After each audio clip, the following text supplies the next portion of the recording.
The Book of Ezekiel.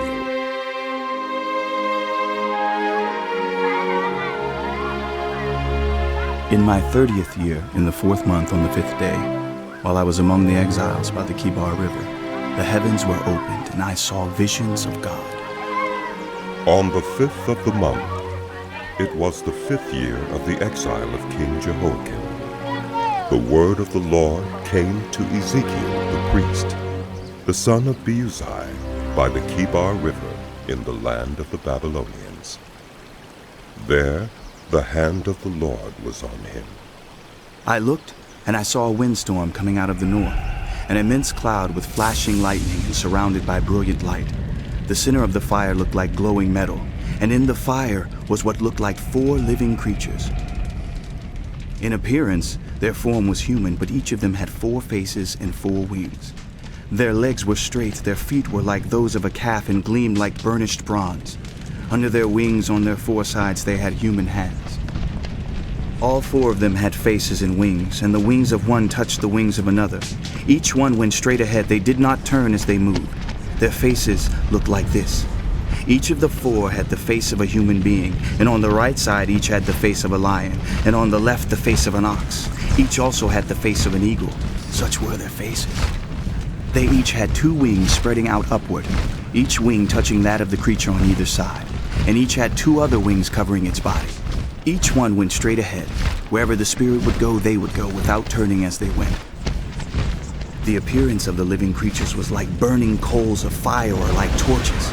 Fire moved back and forth among the creatures. It was bright and lightning flashed out of it. The creatures sped back and forth like flashes of lightning. As I looked at the living creatures, I saw a wheel on the ground beside each creature with its 4 faces. This was the appearance and structure of the wheels. They sparkled like topaz, and all 4 looked alike. Each appeared to be made like a wheel intersecting a wheel. As they moved, they would go in any one of the 4 directions the creatures faced. The wheels did not change direction as the creatures went. Their rims were high and awesome, and all 4 rims were full of eyes all around. When the living creatures moved, the wheels beside them moved. And when the living creatures rose from the ground, the wheels also rose. Wherever the spirit would go, they would go. And the wheels would rise along with them, because the spirit of the living creatures was in the wheels. When the creatures moved, they also moved. When the creatures stood still, they also stood still. And when the creatures rose from the ground, the wheels rose along with them, because the spirit of the living creatures was in the wheels. Spread out above the heads of the living creatures was what looked something like a vault, sparkling like crystal and awesome. Under the vault, their wings were stretched out one toward the other, and each had 2 wings covering its body. When the creatures moved, I heard the sound of their wings, like the roar of rushing waters, like the voice of the Almighty, like the tumult of an army. When they stood still, they lowered their wings. Then there came a voice from above the vault over their heads as they stood with lowered wings. Above the vault over their heads was what looked like a throne of lapis lazuli, and high above on the throne was a figure like that of a man. I saw that from what appeared to be his waist up, he looked like glowing metal, as if full of fire, and that from there down he looked like fire, and brilliant light surrounded him. Like the appearance of a rainbow in the clouds on a rainy day, so was the radiance around him. This was the appearance of the likeness of the glory of the Lord.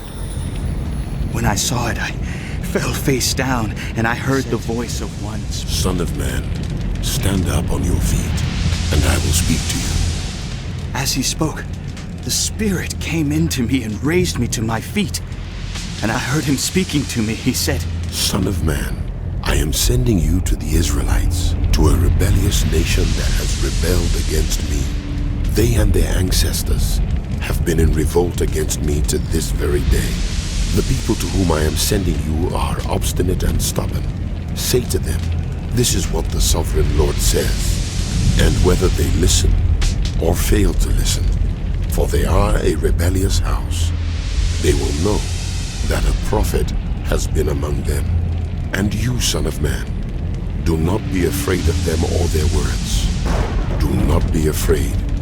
Though briars and thorns are all around you, and you live among scorpions, do not be afraid of what they say, or be terrified by them, though they are a rebellious house. You must speak my words to them, whether they listen or fail to listen, for they are rebellious. But you, son of man, listen to what I say to you. Do not rebel like that rebellious house. Open your mouth and eat what I give you. Then I looked, and I saw a hand stretched out to me. In it was a scroll, which he unrolled before me. On both sides of it were written words of lament and mourning and woe. And he said to me, Son of man, eat what is before you. Eat this scroll, then go and speak to the house of Israel. So I opened my mouth, and he gave me the scroll to eat. Then he said to me, Son of man, eat this scroll I am giving you, and fill your stomach with it. So I ate it, and it tasted as sweet as honey in my mouth. He then said to me, Son of man, go now to the house of Israel, and speak my words to them. You are not being sent to a people of obscure speech and strange language, but to the house of Israel. Not to many peoples of obscure speech and strange language whose words you cannot understand. Surely, if I had sent you to them, they would have listened to you. But the house of Israel is not willing to listen to you, because they are not willing to listen to me. For the whole house of Israel is hardened and obstinate, but I will make you as unyielding and hardened as they are. I will make your forehead like the hardest stone, harder than flint. Do not be afraid of them or terrified by them, though they are a rebellious house.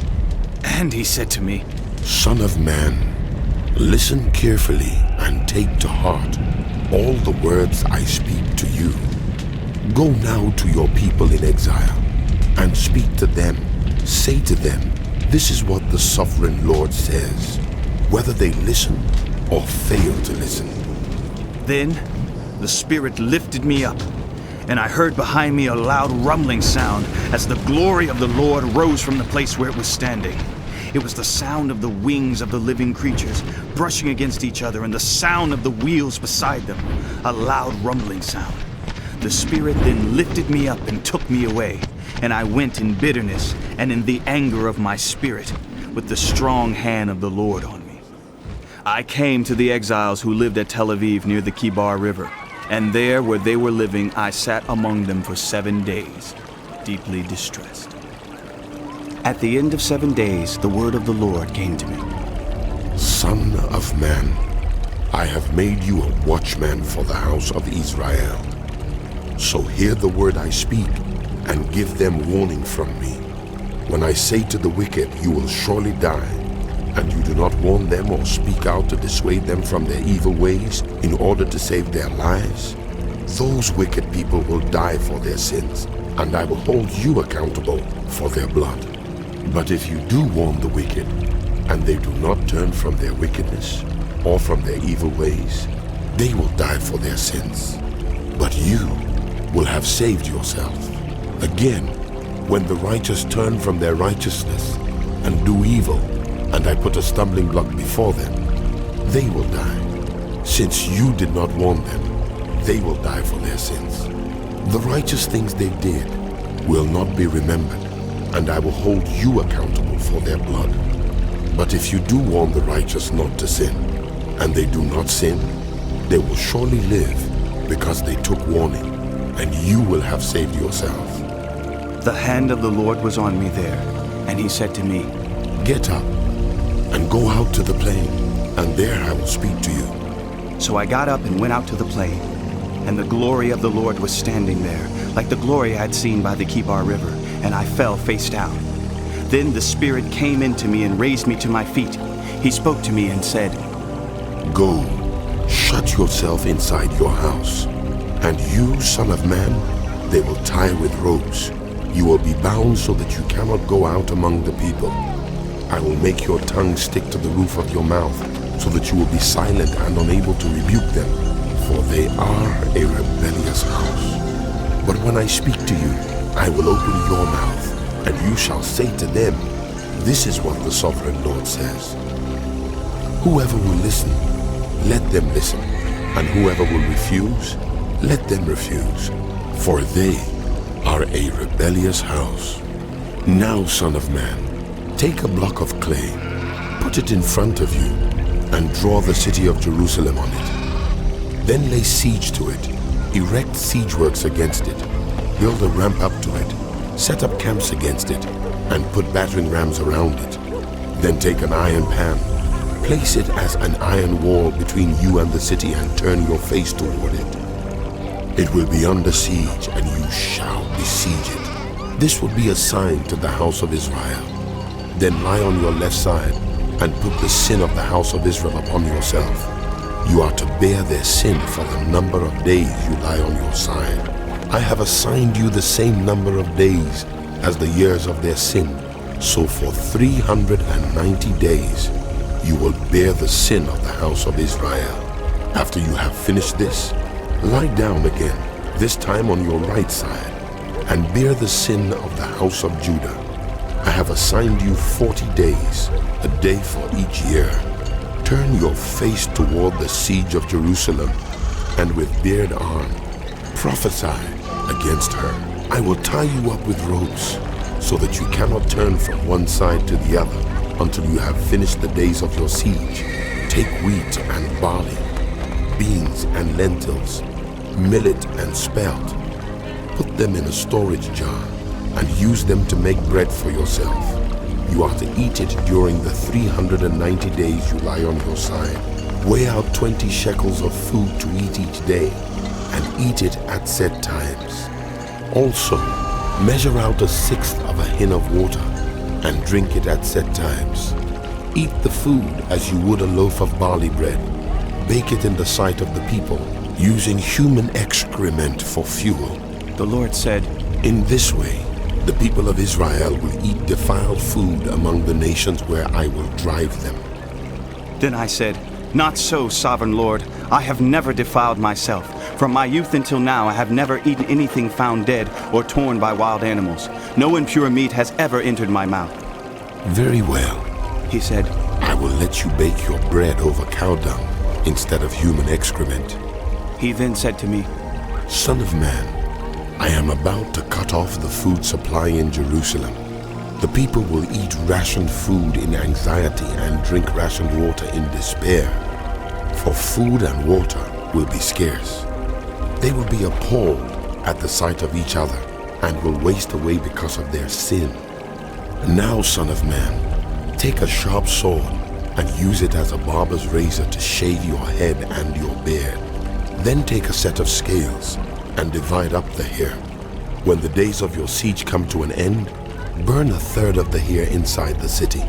Take 1/3 and strike it with the sword all around the city, and scatter 1/3 to the wind, for I will pursue them with drawn sword. But take a few hairs and tuck them away in the folds of your garment. Again, take a few of these and throw them into the fire and burn them up. A fire will spread from there to the whole house of Israel. This is what the sovereign Lord says. This is Jerusalem, which I have set in the center of the nations with countries all around her. Yet in her wickedness, she has rebelled against my laws and decrees more than the nations and countries around her. She has rejected my laws and has not followed my decrees. Therefore, this is what the sovereign Lord says. You have been more unruly than the nations around you, and have not followed my decrees or kept my laws. You have not even conformed to the standards of the nations around you. Therefore, this is what the sovereign Lord says. I myself am against you, Jerusalem, and I will inflict punishment on you in the sight of the nations. Because of all your detestable idols, I will do to you what I have never done before and will never do again. Therefore, in your midst, parents will eat their children, and children will eat their parents. I will inflict punishment on you and will scatter all your survivors to the winds. Therefore, as surely as I live, declares the sovereign Lord, because you have defiled my sanctuary with all your vile images and detestable practices, I myself will shave you. I will not look on you with pity or spare you. 1/3 of your people will die of the plague or perish by famine inside you. 1/3 will fall by the sword outside your walls, and 1/3 I will scatter to the winds and pursue with drawn sword. Then my anger will cease, and my wrath against them will subside, and I will be avenged. And when I have spent my wrath on them, they will know that I, the Lord, have spoken in my zeal. I will make you a ruin and a reproach among the nations around you, in the sight of all who pass by. You will be a reproach and a taunt, a warning and an object of horror to the nations around you, when I inflict punishment on you in anger and in wrath, and with stinging rebuke. I, the Lord, have spoken. When I shoot at you with my deadly and destructive arrows of famine, I will shoot to destroy you. I will bring more and more famine upon you and cut off your supply of food. I will send famine and wild beasts against you, and they will leave you childless. Plague and bloodshed will sweep through you, and I will bring the sword against you. I, the Lord, have spoken. The word of the Lord came to me. Son of man, set your face against the mountains of Israel. Prophesy against them and say, you mountains of Israel, hear the word of the sovereign Lord.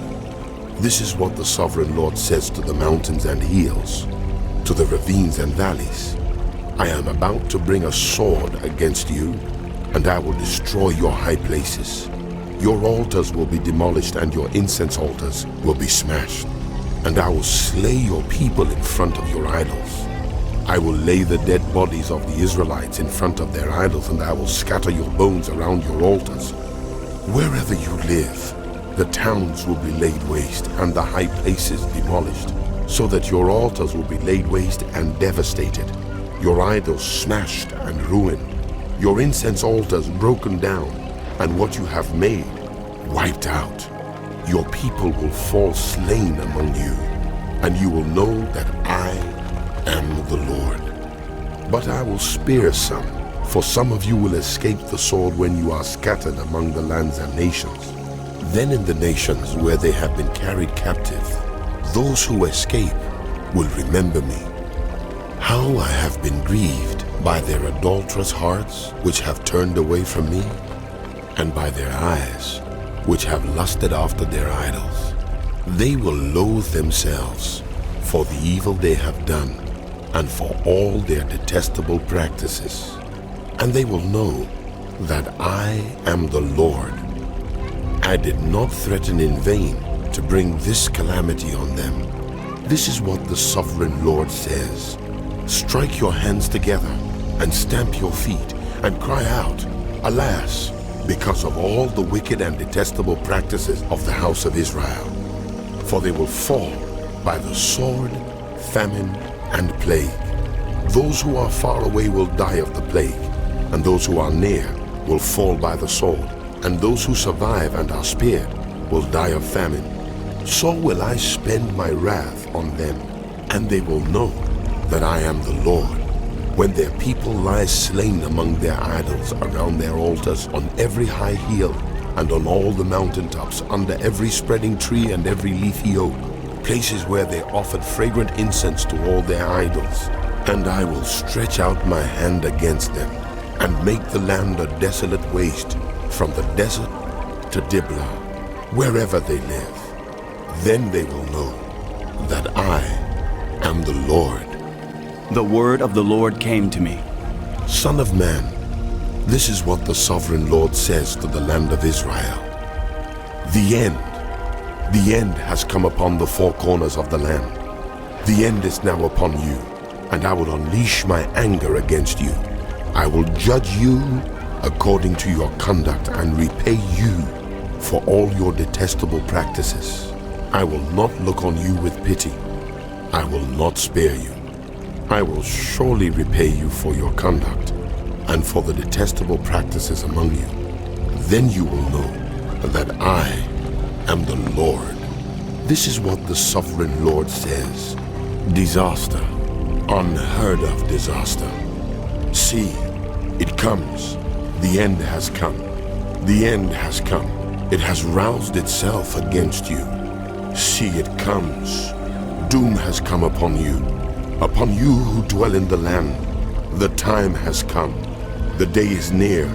There is panic, not joy on the mountains. I am about to pour out my wrath on you and spend my anger against you. I will judge you according to your conduct and repay you for all your detestable practices. I will not look on you with pity. I will not spare you. I will repay you for your conduct and for the detestable practices among you. Then you will know that it is I, the Lord, who strikes you. See the day. See, it comes. Doom has burst forth. The rod has budded. Arrogance has blossomed. Violence has arisen. A rod to punish the wicked. None of the people will be left. None of that crowd. None of their wealth. Nothing of value. The time has come. The day has arrived. Let not the buyer rejoice, nor the seller grieve. For my wrath is on the whole crowd. The sellers will not recover the property they have sold, as long as both buyers and sellers live. For the vision concerning the whole crowd will not be reversed. Because of their sins, not one of them will preserve their life. They have blown the trumpet. They have made all things ready, but no one will go into battle. For my wrath is on the whole crowd. Outside is the sword. Inside are plague and famine. Those in the country will die by the sword. Those in the city will be devoured by famine and plague. The fugitives who escape will flee to the mountains. Like doves of the valleys, they will all moan, each for their own sins. Every hand will go limp. Every knee will be wet with urine. They will put on sackcloth and be clothed with terror. Every face will be covered with shame, and every head will be shaved. They will throw their silver into the streets, and their gold will be treated as a thing unclean. Their silver and gold will not be able to deliver them in the day of the Lord's wrath. It will not satisfy their hunger or fill their stomachs, for it has caused them to stumble into sin. They took pride in their beautiful jewelry and used it to make their detestable idols. They made it into vile images. Therefore, I will make it a thing unclean for them. I will give their wealth as plunder to foreigners and as loot to the wicked of the earth who will defile it. I will turn my face away from the people, and robbers will desecrate the place I treasure. They will enter it and will defile it. Prepare chains, for the land is full of bloodshed, and the city is full of violence. I will bring the most wicked of nations to take possession of their houses. I will put an end to the pride of the mighty, and their sanctuaries will be desecrated. When terror comes, they will seek peace in vain. Calamity upon calamity will come, and rumor upon rumor. They will go searching for a vision from the prophet. Priestly instruction in the law will cease. The counsel of the elders will come to an end. The king will mourn. The prince will be clothed with despair, and the hands of the people of the land will tremble. I will deal with them according to their conduct, and by their own standards I will judge them. Then they will know that I am the Lord. In the 6th year, in the 6th month, on the 5th day, while I was sitting in my house and the elders of Judah were sitting before me, the hand of the sovereign Lord came on me there. I looked, and I saw a figure like that of a man. From what appeared to be his waist down, he was like fire, and from there up his appearance was as bright as glowing metal. he stretched out what looked like a hand and took me by the hair of my head. The Spirit lifted me up between earth and heaven, and in visions of God he took me to Jerusalem, to the entrance of the north gate of the inner court where the idol that provokes to jealousy stood. And there before me was the glory of the God of Israel, as in the vision I had seen in the plain. Then he said to me, Son of man, look toward the north. So I looked, and in the entrance north of the gate of the altar I saw this idol of jealousy. And he said to me, Son of man, do you see what they are doing? The utterly detestable things the house of Israel is doing here. Things that will drive me far from my sanctuary.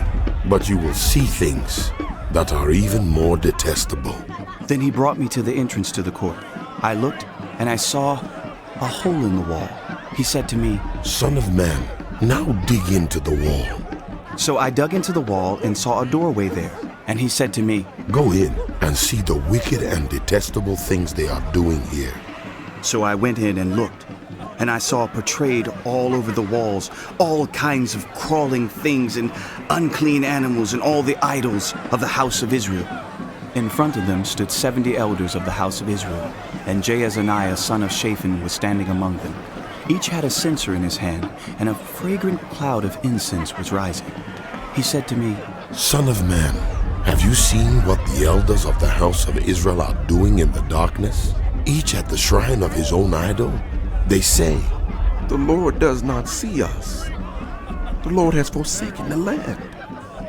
Again he said, You will see them doing things that are even more detestable. Then he brought me to the entrance of the north gate of the house of the Lord, and I saw women sitting there mourning the god Tammuz. He said to me, Do you see this, son of man? You will see things that are even more detestable than this. He then brought me into the inner court of the house of the Lord, and there at the entrance to the temple, between the portico and the altar, were about 25 men. With their backs toward the temple of the Lord and their faces toward the east, they were bowing down to the sun in the east. He said to me, Have you seen this, son of man? Is it a trivial matter for the house of Judah to do the detestable things they are doing here?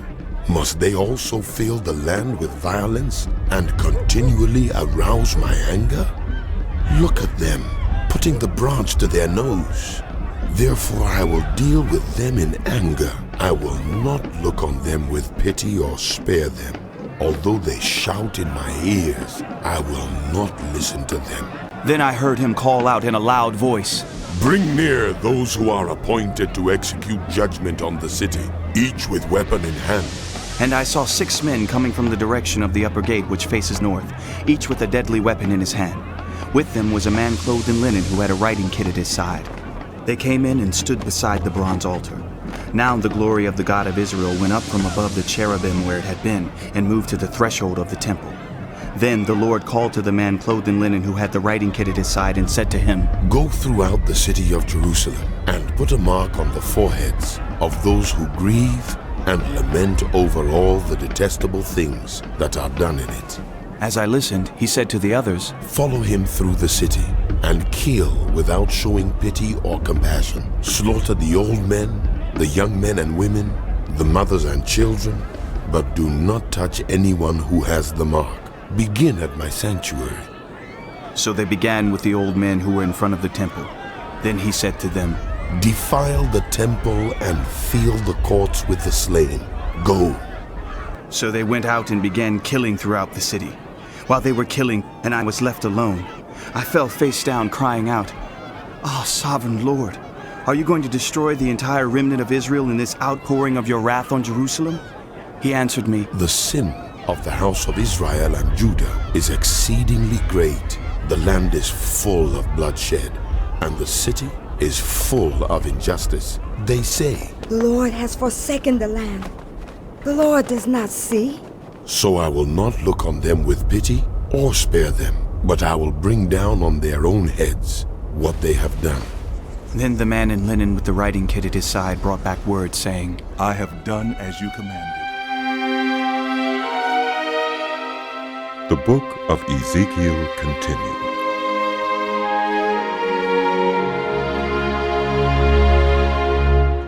I looked, and I saw the likeness of a throne of lapis lazuli above the vault that was over the heads of the cherubim. The Lord said to the man clothed in linen, Go in among the wheels, beneath the cherubim.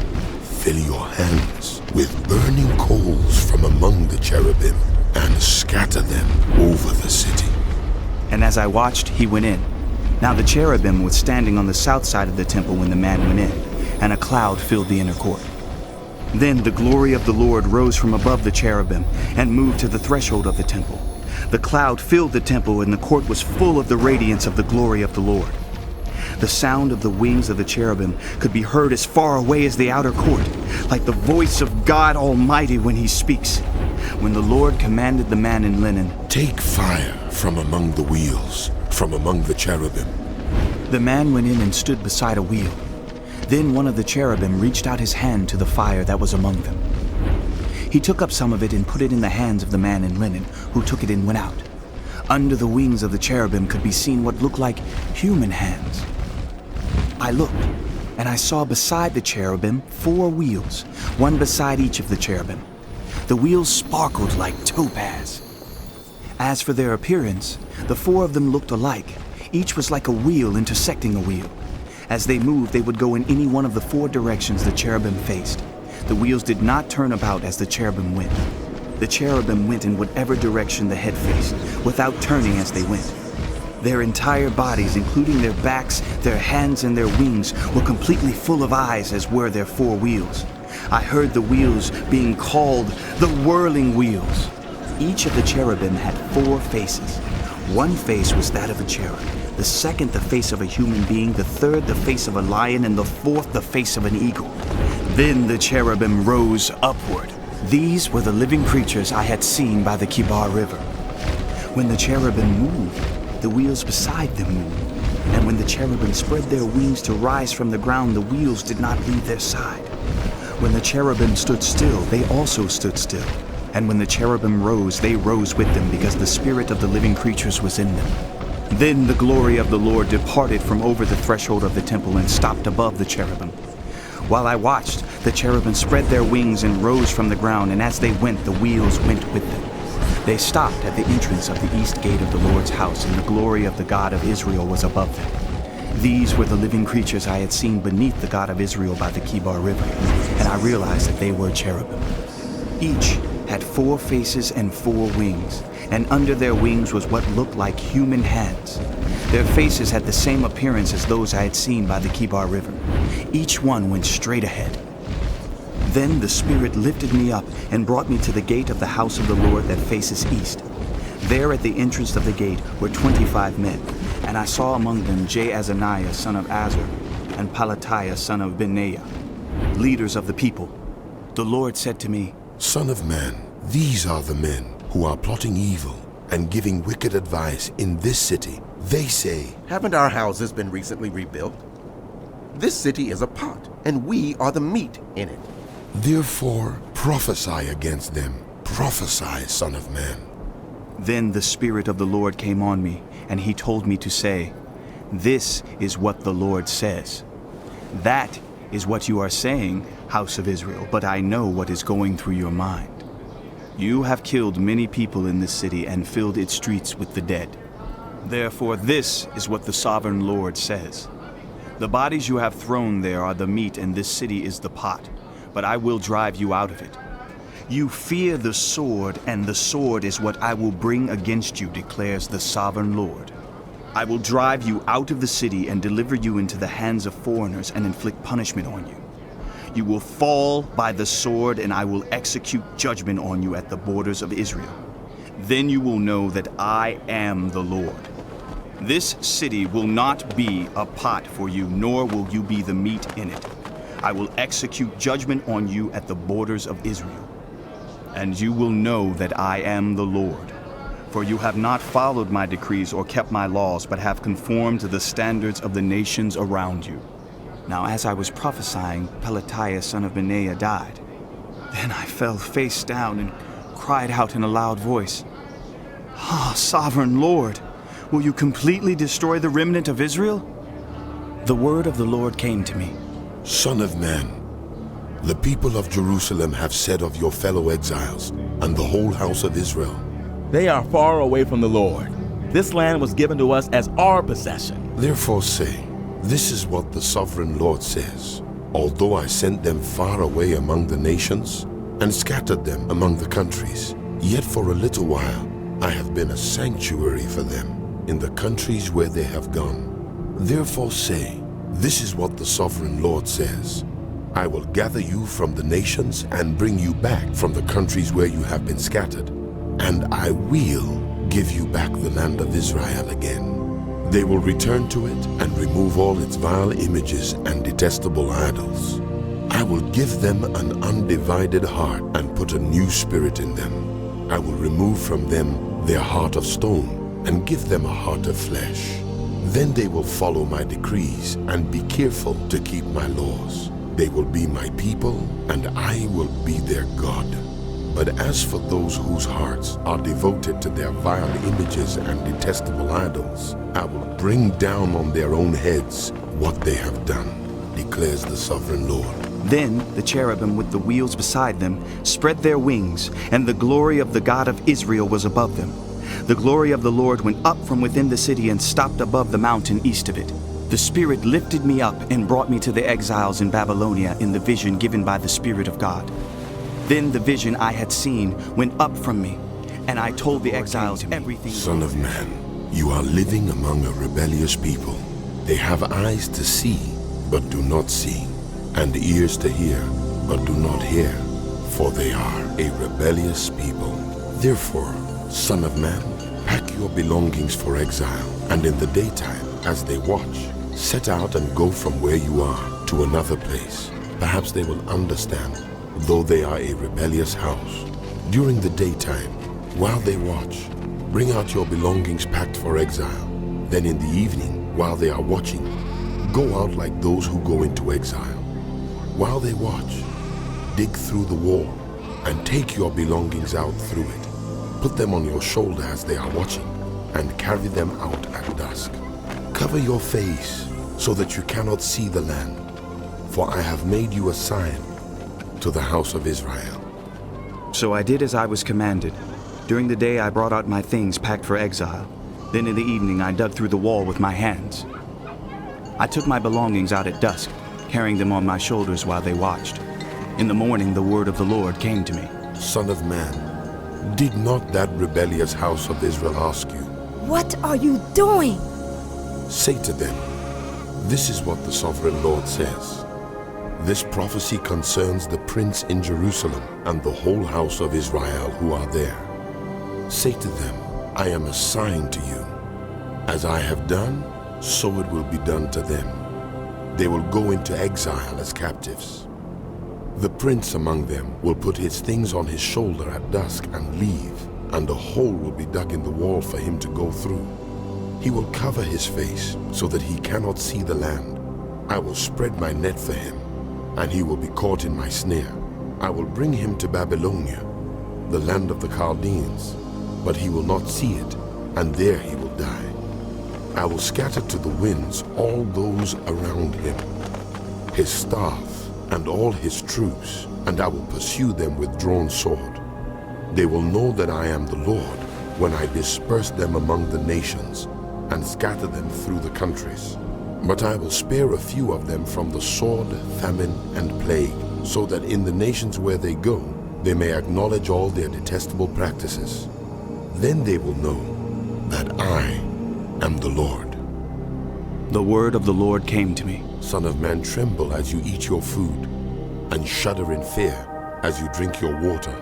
Say to the people of the land, this is what the sovereign Lord says about those living in Jerusalem and in the land of Israel. They will eat their food in anxiety and drink their water in despair, for their land will be stripped of everything in it because of the violence of all who live there. The inhabited towns will be laid waste, and the land will be desolate. Then you will know that I am the Lord. The word of the Lord came to me. Son of man, what is this proverb you have in the land of Israel? The days go by and every vision comes to nothing. Say to them, this is what the sovereign Lord says. I am going to put an end to this proverb, and they will no longer quote it in Israel. Say to them, the days are near, when every vision will be fulfilled. For there will be no more false visions or flattering divinations among the people of Israel. But I, the Lord, will speak what I will, and it shall be fulfilled without delay. For in your days, you rebellious house, I will fulfill whatever I say, declares the sovereign Lord. The word of the Lord came to me. Son of man, the house of Israel is saying, The vision he sees is from many years from now, and he prophesies about the distant future. Therefore say to them, this is what the sovereign Lord says. None of my words will be delayed any longer. Whatever I say will be fulfilled, declares the sovereign Lord. The word of the Lord came to me. Son of man, prophesy against the prophets of Israel who are now prophesying. Say to those who prophesy out of their own imagination, hear the word of the Lord. This is what the sovereign Lord says. Woe to the foolish prophets who follow their own spirit and have seen nothing. Your prophets, Israel, are like jackals among ruins. You have not gone up to the breaches in the wall to repair it for the house of Israel, so that it will stand firm in the battle on the day of the Lord. Their visions are false, and their divinations a lie. Even though the Lord has not sent them, they say, The Lord declares, and expect him to fulfill their words. Have you not seen false visions and uttered lying divinations when you say, The Lord declares, though I have not spoken? Therefore, this is what the sovereign Lord says. Because of your false words and lying visions, I am against you, declares the sovereign Lord. My hand will be against the prophets who see false visions and utter lying divinations. They will not belong to the council of my people, or be listed in the records of the house of Israel. Nor will they enter the land of Israel. Then you will know that I am the sovereign Lord.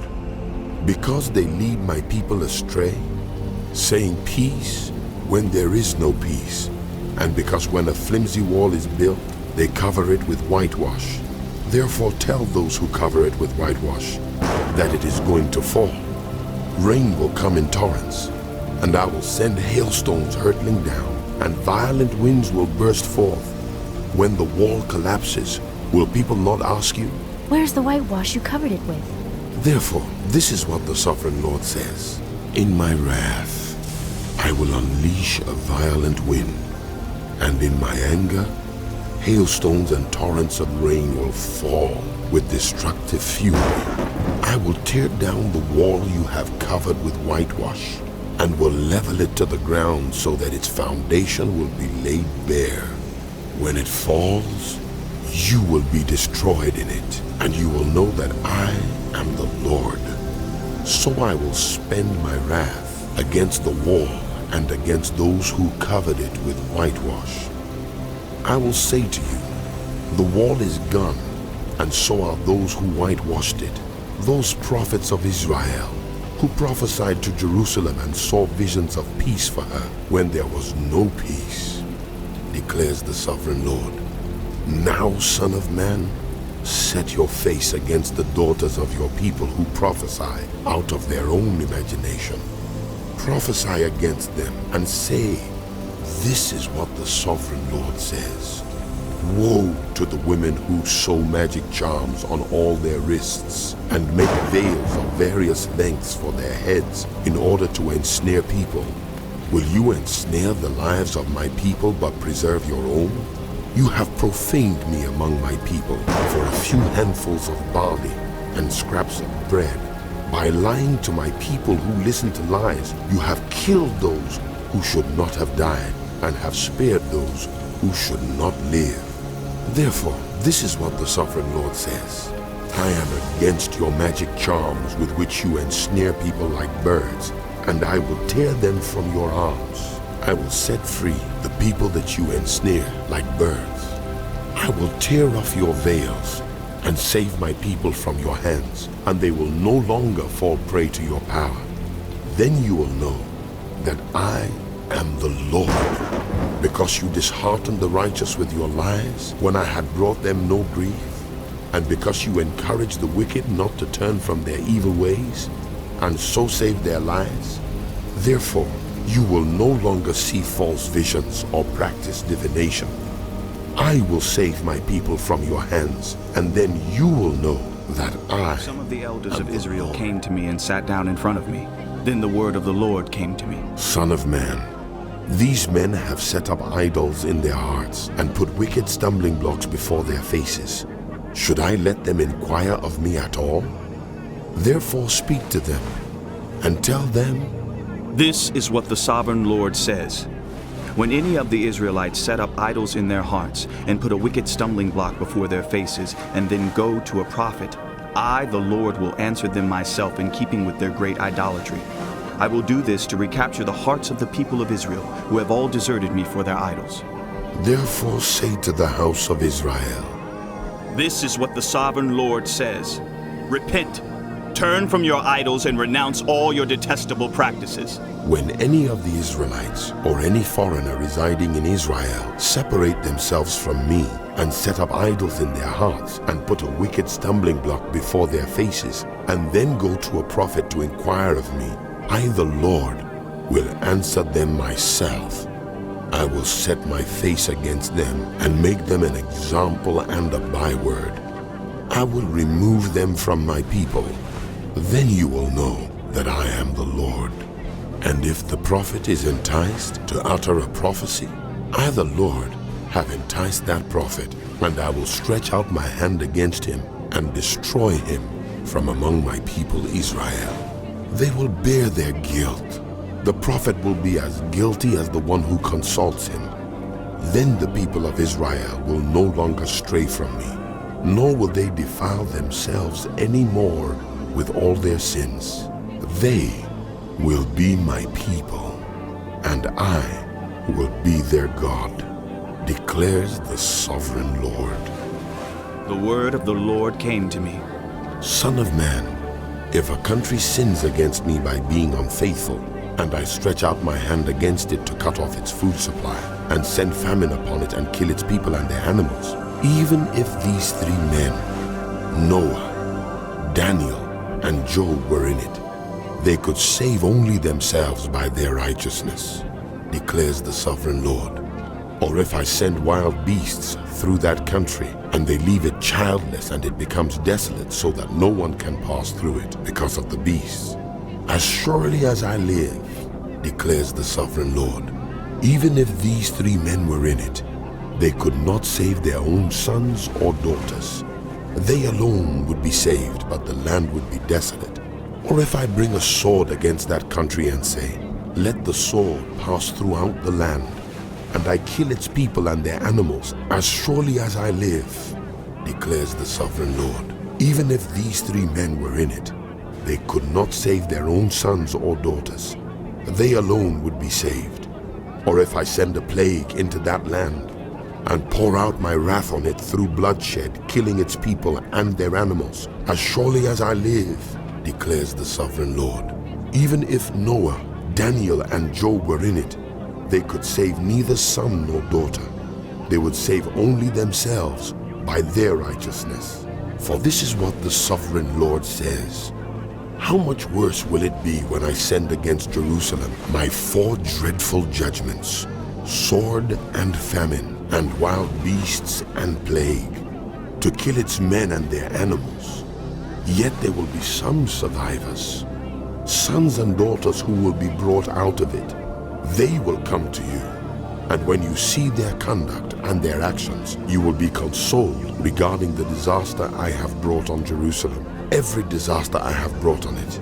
You will be consoled when you see their conduct and their actions, for you will know that I have done nothing in it without cause. The word of the Lord came to me.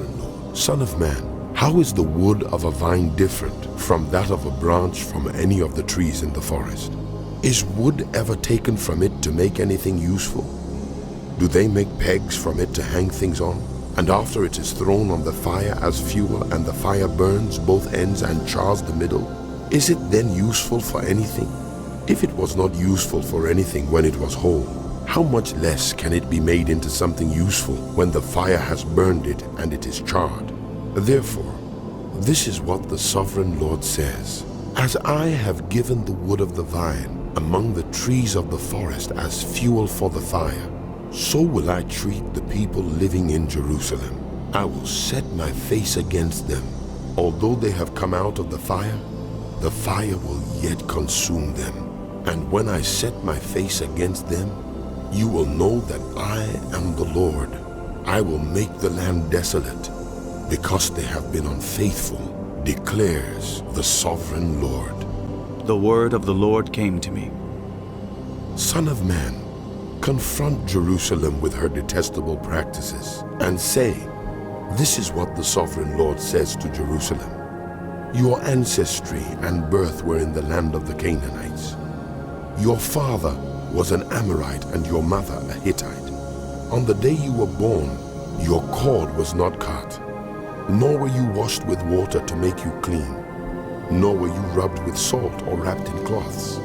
No one looked on you with pity or had compassion enough to do any of these things for you. Rather, you were thrown out into the open field, for on the day you were born, you were despised. Then I passed by and saw you kicking about in your blood. And as you lay there in your blood, I said to you, live. I made you grow like a plant of the field. You grew and developed and entered puberty. Your breasts had formed and your hair had grown, yet you were stark naked. Later I passed by, and when I looked at you and saw that you were old enough for love, I spread the corner of my garment over you and covered your nakedness. I gave you my solemn oath and entered into a covenant with you, declares the sovereign Lord. And you became mine. I bathed you with water and washed the blood from you and put ointments on you. I clothed you with an embroidered dress and put sandals of fine leather on you. I dressed you in fine linen and covered you with costly garments. I adorned you with jewelry. I put bracelets on your arms and a necklace around your neck. And I put a ring on your nose, earrings on your ears, and a beautiful crown on your head. So you were adorned with gold and silver. Your clothes were of fine linen and costly fabric and embroidered cloth. Your food was honey, olive oil, and the finest flour. You became very beautiful and rose to be a queen. And your fame spread among the nations on account of your beauty, because the splendor I had given you made your beauty perfect, declares the sovereign Lord. But you trusted in your beauty and used your fame to become a prostitute. You lavished your favors on anyone who passed by, and your beauty became his. You took some of your garments to make gaudy high places where you carried on your prostitution. You went to him, and he possessed your beauty. You also took the fine jewelry I gave you, the jewelry made of my gold and silver, and you made for yourself male idols and engaged in prostitution with them. And you took your embroidered clothes to put on them, and you offered my oil and incense before them. Also the food I provided for you, the flour, olive oil, and honey, I gave you to eat. You offered as fragrant incense before them. That is what happened, declares the sovereign Lord. And you took your sons and daughters, whom you bore to me, and sacrificed them as food to the idols. Was your prostitution not enough? You slaughtered my children and sacrificed them to the idols. In all your detestable practices and your prostitution, you did not remember the days of your youth, when you were naked and bare, kicking about in your blood. Woe, woe to you, declares the sovereign Lord. In addition to all your other wickedness, you built a mound for yourself and made a lofty shrine in every public square. At every street corner, you built your lofty shrines and degraded your beauty, spreading your legs with increasing promiscuity to anyone who passed by. You engaged in prostitution with the Egyptians, your neighbors with large genitals, and aroused my anger with your increasing promiscuity. So I stretched out my hand against you and reduced your territory. I gave you over to the greed of your enemies, the daughters of the Philistines, who were shocked by your lewd conduct. You engaged in prostitution with the Assyrians too, because you were insatiable, and even after that, you still were not satisfied. Then you increased your promiscuity to include Babylonia, a land of merchants. But even with this, you are not satisfied. I am filled with fury against you, declares the sovereign Lord. When you do all these things, acting like a brazen prostitute, when you built your mounds at every street corner and made your lofty shrines in every public square, you were unlike a prostitute because you scorned payment. You adulterous wife, you prefer strangers to your own husband. All prostitutes receive gifts, but you give gifts to all your lovers, bribing them to come to you from everywhere for your illicit favors. So in your prostitution, you are the opposite of others. No one runs after you for your favors. You are the very opposite, for you give payment, and none is given to you. Therefore, you prostitute, hear the word of the Lord. This is what the sovereign Lord says. Because you poured out your lust and exposed your nakedness in your promiscuity with your lovers, and because of all your detestable idols, and because you gave them your children's blood, therefore, I am going to gather all your lovers with whom you found pleasure, those you loved as well as those you hated. I will gather them against you from all around, and will strip you in front of them, and they will see all your nakedness. I will sentence you to the punishment of women who commit adultery and who shed blood. I will bring on you the blood vengeance of my wrath and jealous anger. Then I will deliver you into the hands of your lovers, and they will tear down your mounds and destroy your lofty shrines. They will strip you of your clothes and take your fine jewelry and leave you naked and bare. They will bring a mob against you who will stone you and hack you to pieces with their swords. They will burn down your houses and inflict punishment on you in the sight of many women.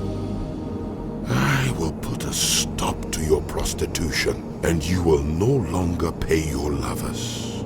Then my wrath against you will subside, and my jealous anger will turn away from you. I will be calm and no longer angry, because you did not remember the days of your youth, but enraged me with all these things.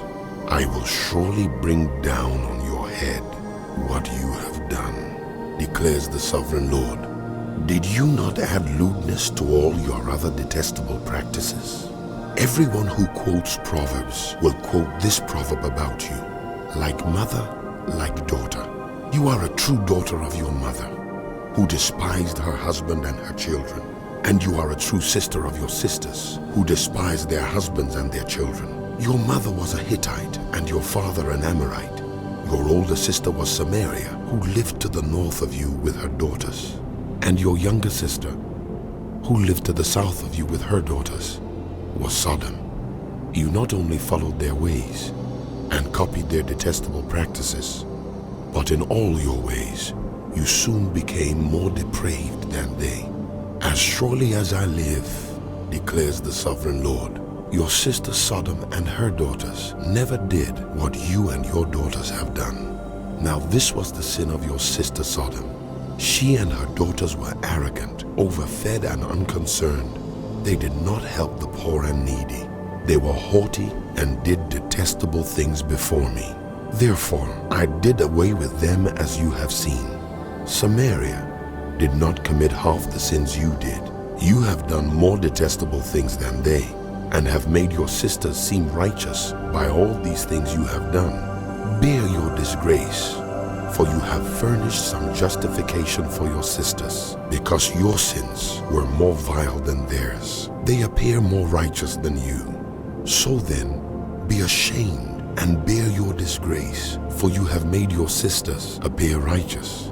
However, I will restore the fortunes of Sodom and her daughters, and of Samaria and her daughters, and your fortunes along with them, so that you may bear your disgrace and be ashamed of all you have done in giving them comfort. And your sisters, Sodom with her daughters, and Samaria with her daughters, will return to what they were before, and you and your daughters will return to what you were before. You would not even mention your sister Sodom in the day of your pride, before your wickedness was uncovered. Even so, you are now scorned by the daughters of Edom, and all her neighbors, and the daughters of the Philistines, all those around you who despise you. You will bear the consequences of your lewdness and your detestable practices, declares the Lord. This is what the sovereign Lord says.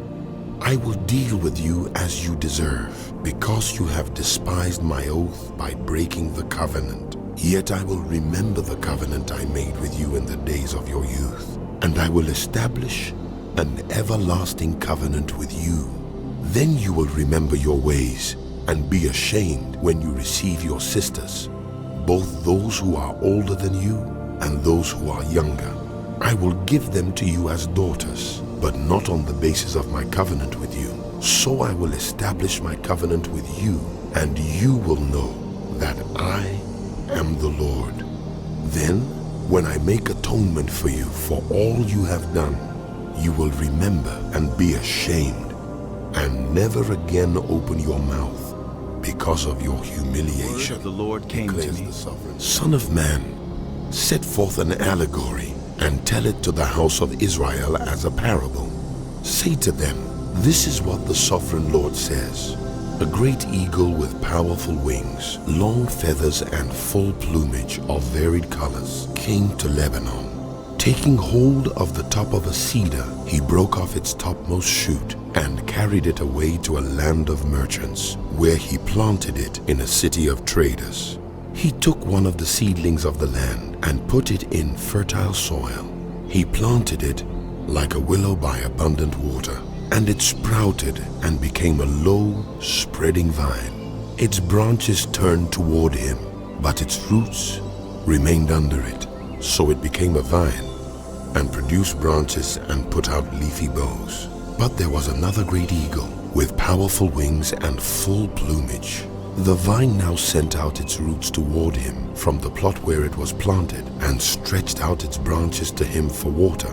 It had been planted in good soil, by abundant water, so that it would produce branches, bear fruit, and become a splendid vine. Say to them, this is what the sovereign Lord says. Will it thrive? Will it not be uprooted and stripped of its fruit, so that it withers?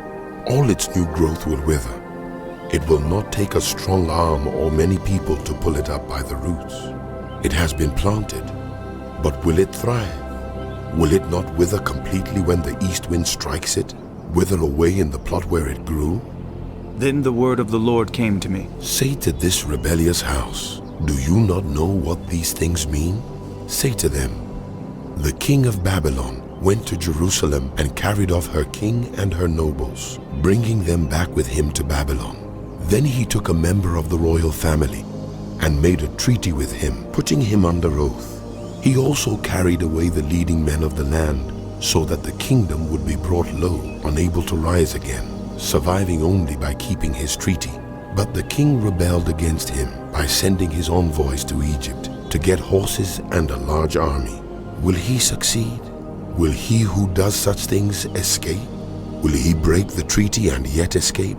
As surely as I live, declares the sovereign Lord, he shall die in Babylon, in the land of the king who put him on the throne, whose oath he despised, and whose treaty he broke.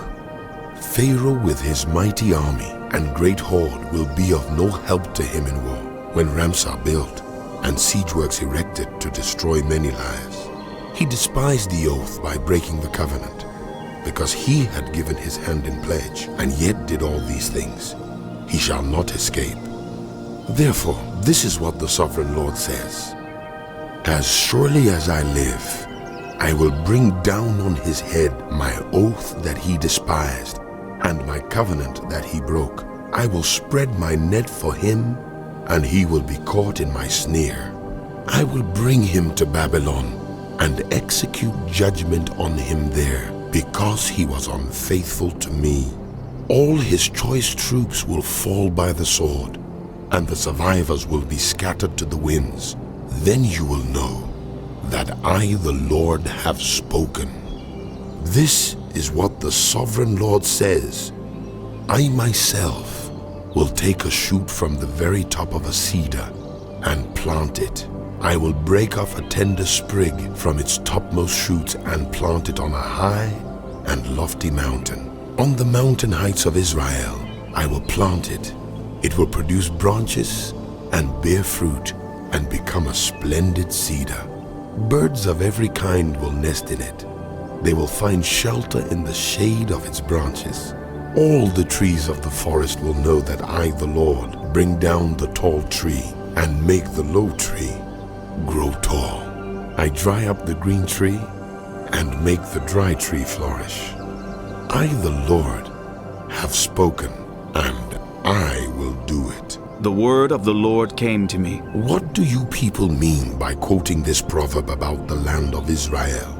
The parents eat sour grapes, and the children's teeth are set on edge.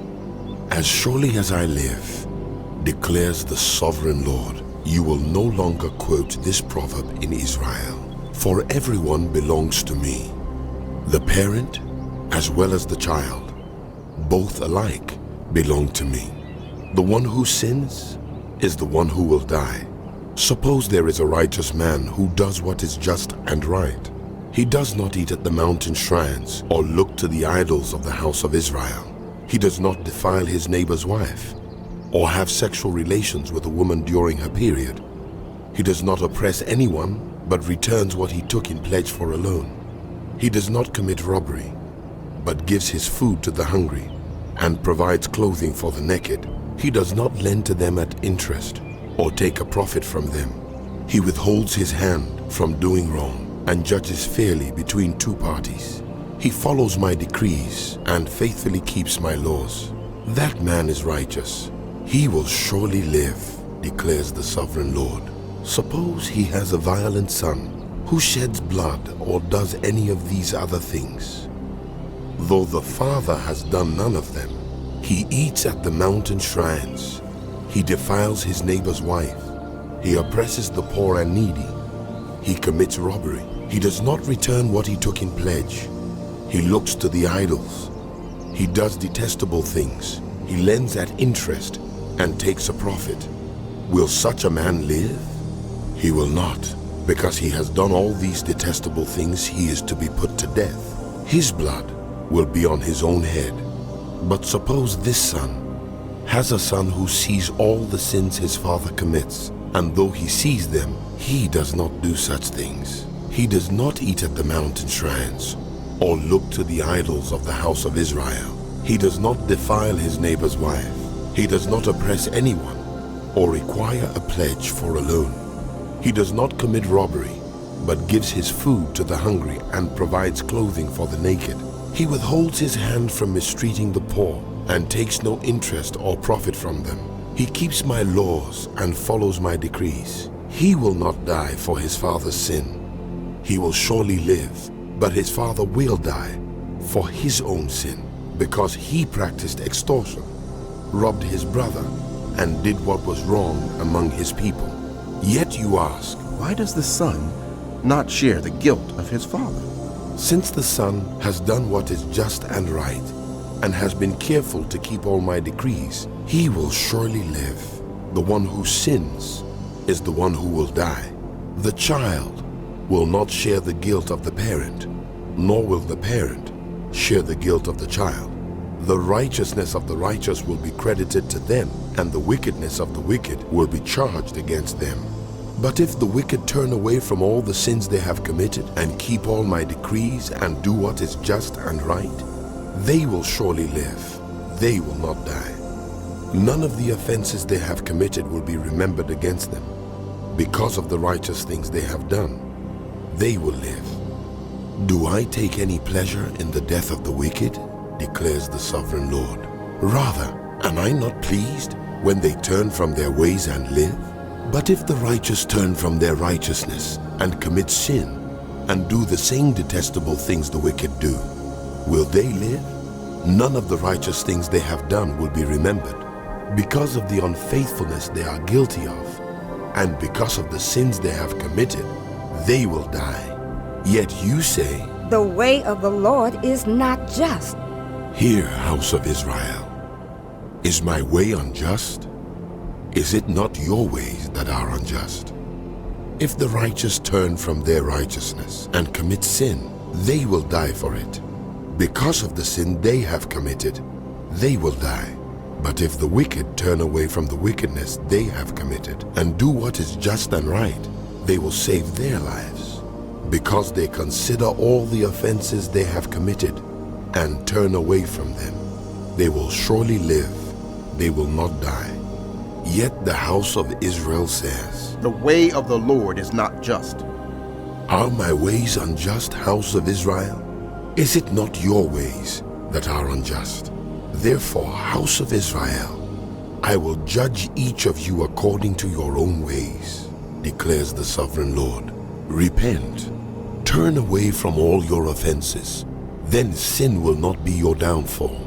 Rid yourselves of all the offenses you have committed, and get a new heart and a new spirit. Why will you die, house of Israel? For I take no pleasure in the death of anyone, declares the sovereign Lord. Repent, lament, and live concerning the princes of Israel, and say, What a lioness was your mother among the lions. She lay down among them and reared her cubs. She brought up one of her cubs, and he became a strong lion. He learned to tear the prey, and he devoured people. The nations heard about him, and he was trapped in their pit. They led him with hooks to the land of Egypt. When she saw her hope unfulfilled, her expectation gone, she took another of her cubs and made him a strong lion. He prowled among the lions, for he was now a strong lion. He learned to tear the prey, and he devoured people. He broke down their strongholds and devastated their towns. The land and all who were in it were terrified by his roaring.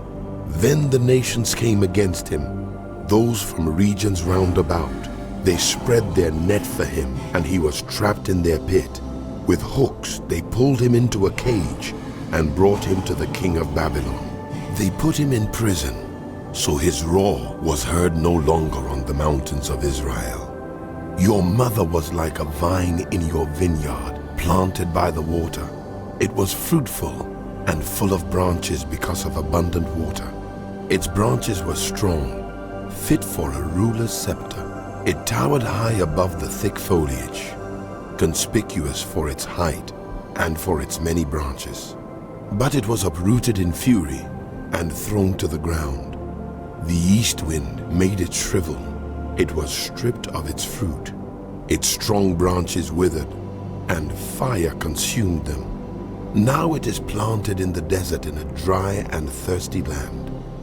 fire spread from one of its main branches and consumed its fruit, no strong branch is left on it fit for a ruler's scepter. This is a lament, and In the is seventh to be year, in the used 5th month, on the as a 10th lament. day, some of the elders of Israel came to inquire of the Lord, and they sat down in front of me. Then the word of the Lord came to me. Son of man, speak to the elders of Israel and say to them, this is what the sovereign Lord says. Have you come to inquire of me? As surely as I live, I will not let you inquire of me, declares the sovereign Lord. Will you judge them? Will you judge them, son of man? Then confront them with the detestable practices of their ancestors, and say to them, this is what the sovereign Lord says. On the day I chose Israel, I swore with uplifted hand to the descendants of the house of Jacob, and revealed myself to them in Egypt. With uplifted hand, I said to them, I am the Lord your God.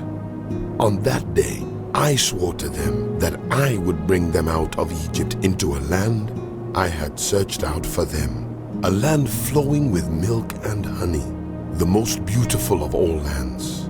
And I said to them, each of you get rid of the vile images you have set your eyes on, and do not defile yourselves with the idols of Egypt. I am the Lord your God. But they rebelled against me and would not listen to me.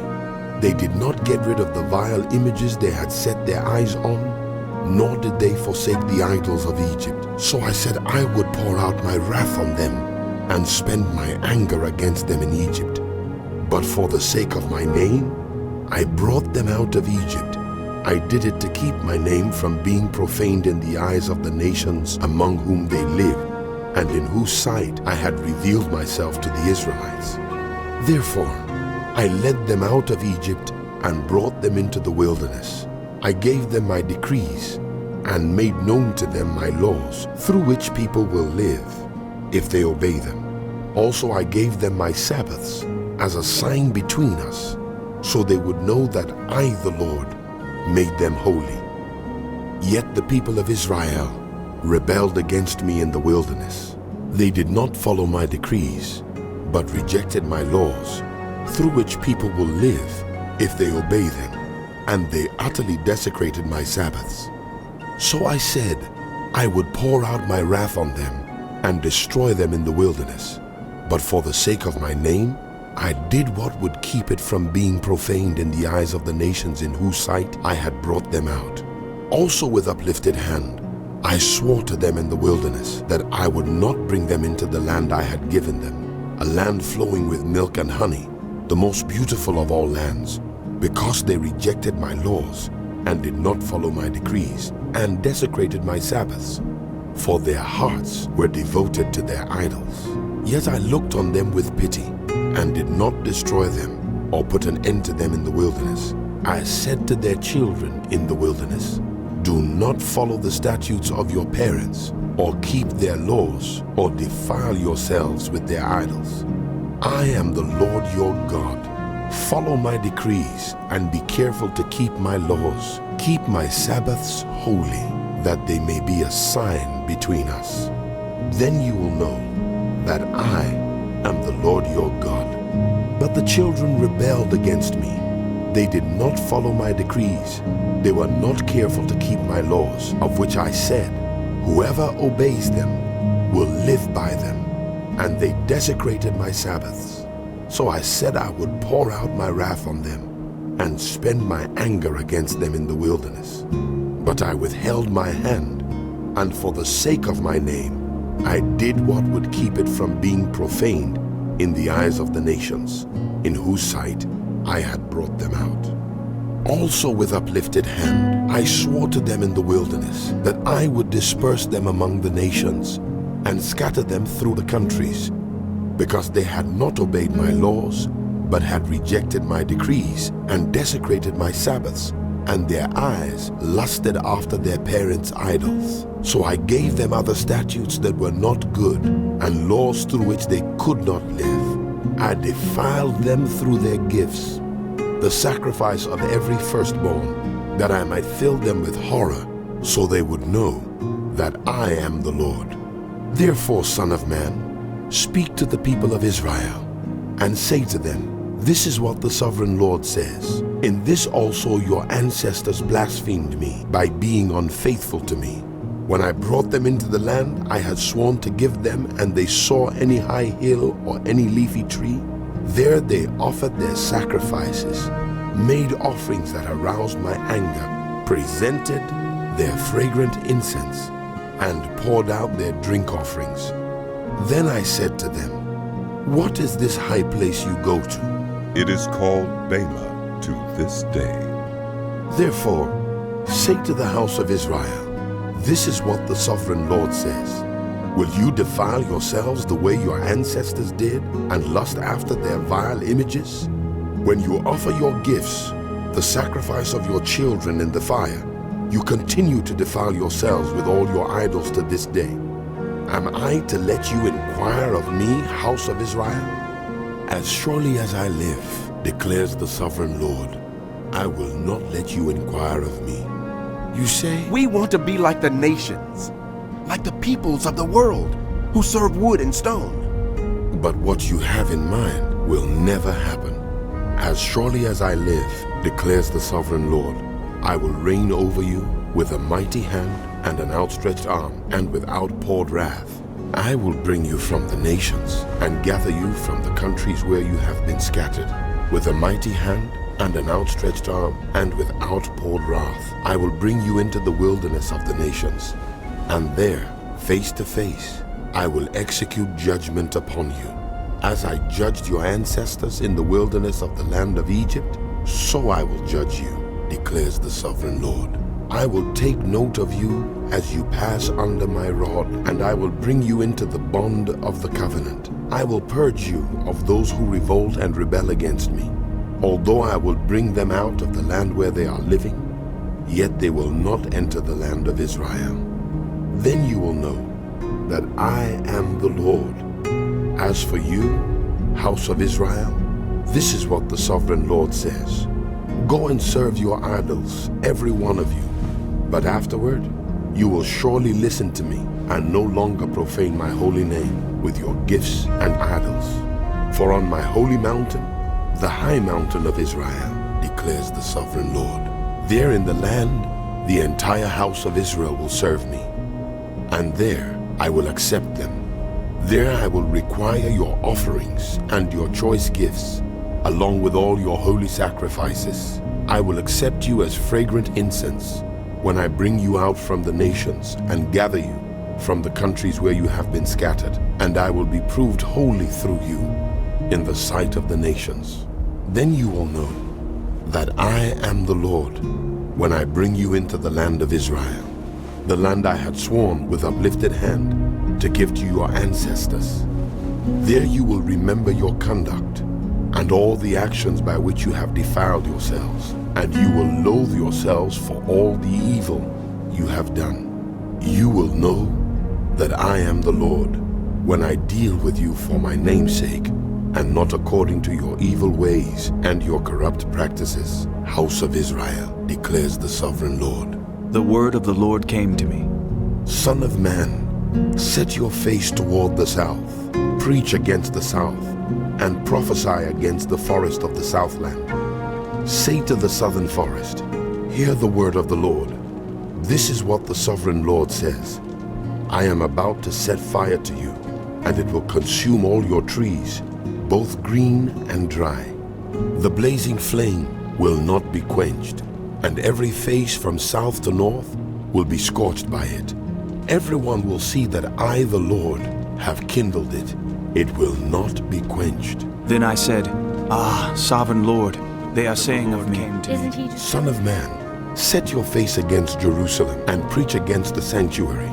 Prophesy against the land of Israel and say to her, this is what the Lord says. I am against you. I will draw my sword from its sheath and cut off from you both the righteous and the wicked. Because I am going to cut off the righteous and the wicked, my sword will be unsheathed against everyone from south to north. Then all people will know that I, the Lord, have drawn my sword from its sheath. It will not return again. Therefore groan, son of man, groan before them with broken heart and bitter grief. And when they ask you, Why are you groaning? you shall say, Because of the news that is coming, every heart will melt and every hand go limp. Every spirit will become faint and every knee will be wet with urine. It is coming, it will surely take place, declares the sovereign Lord. The word of the Lord came to me. Son of man, prophesy, and say, This is what the Lord says. A sword, sharpened and polished, sharpened for the slaughter, polished to flash like lightning. Shall we rejoice in the scepter of my royal son? The sword despises every such stick. The sword is appointed to be polished, to be grasped with the hand. It is sharpened and polished, made ready for the hand of the slayer.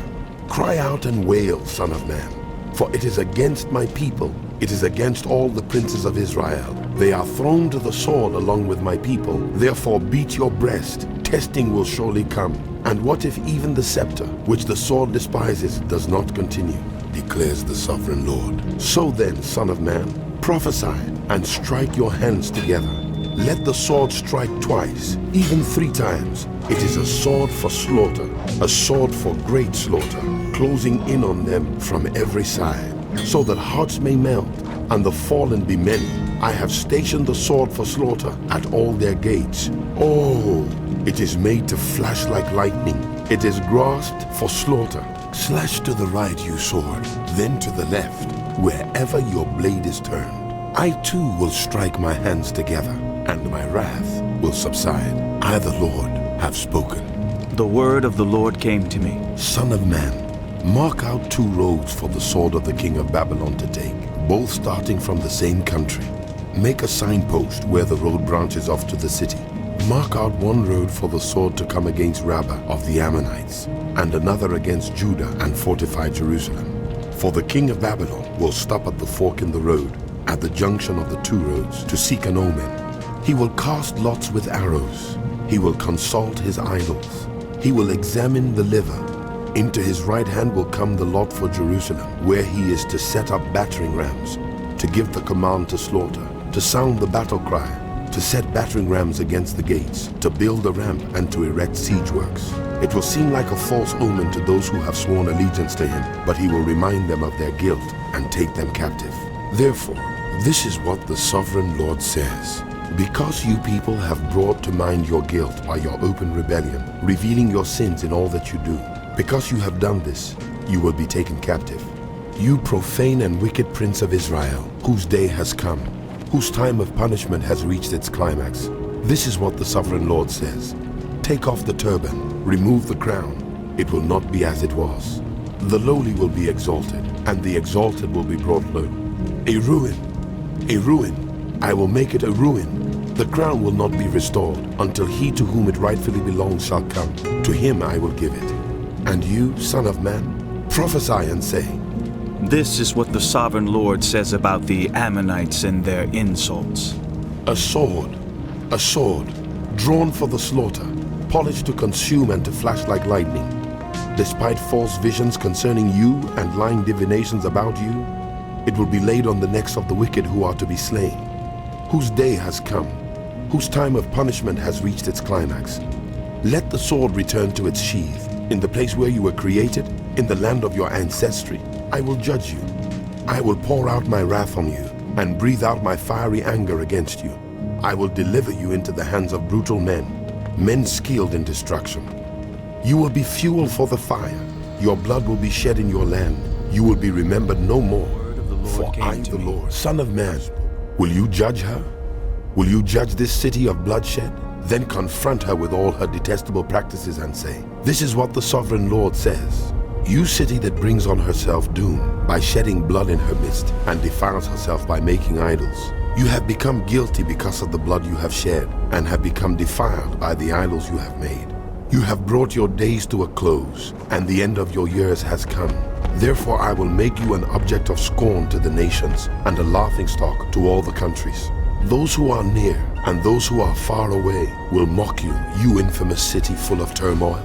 See how each of the princes of Israel who are in you uses his power to shed blood. In you they have treated father and mother with contempt.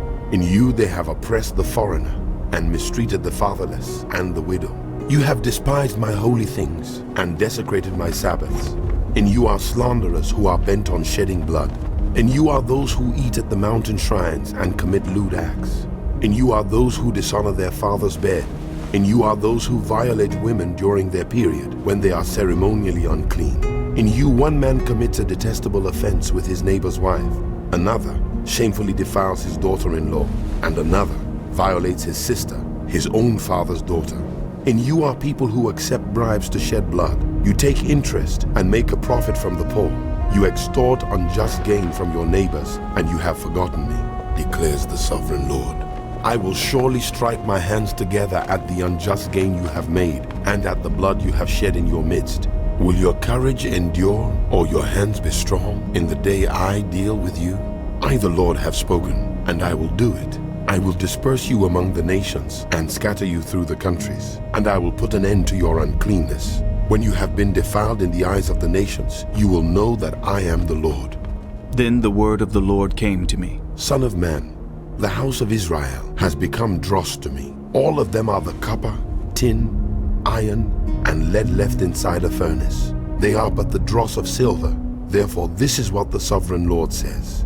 Because you have all become dross, I will gather you into Jerusalem. As silver, copper, iron, lead, and tin are gathered into a furnace to be melted with a fiery blast, so will I gather you in my anger and my wrath, and put you inside the city and melt you. I will gather you, and I will blow on you with my fiery wrath, and you will be melted inside her. As silver is melted in a furnace, so you will be melted inside her, and you will know that I, the Lord, have poured out my wrath on you. Again the word of the Lord came to me. Son of man, say to the land, you are a land that has not been cleansed or rained on in the day of wrath. There is a conspiracy of her princes within her like a roaring lion tearing its prey.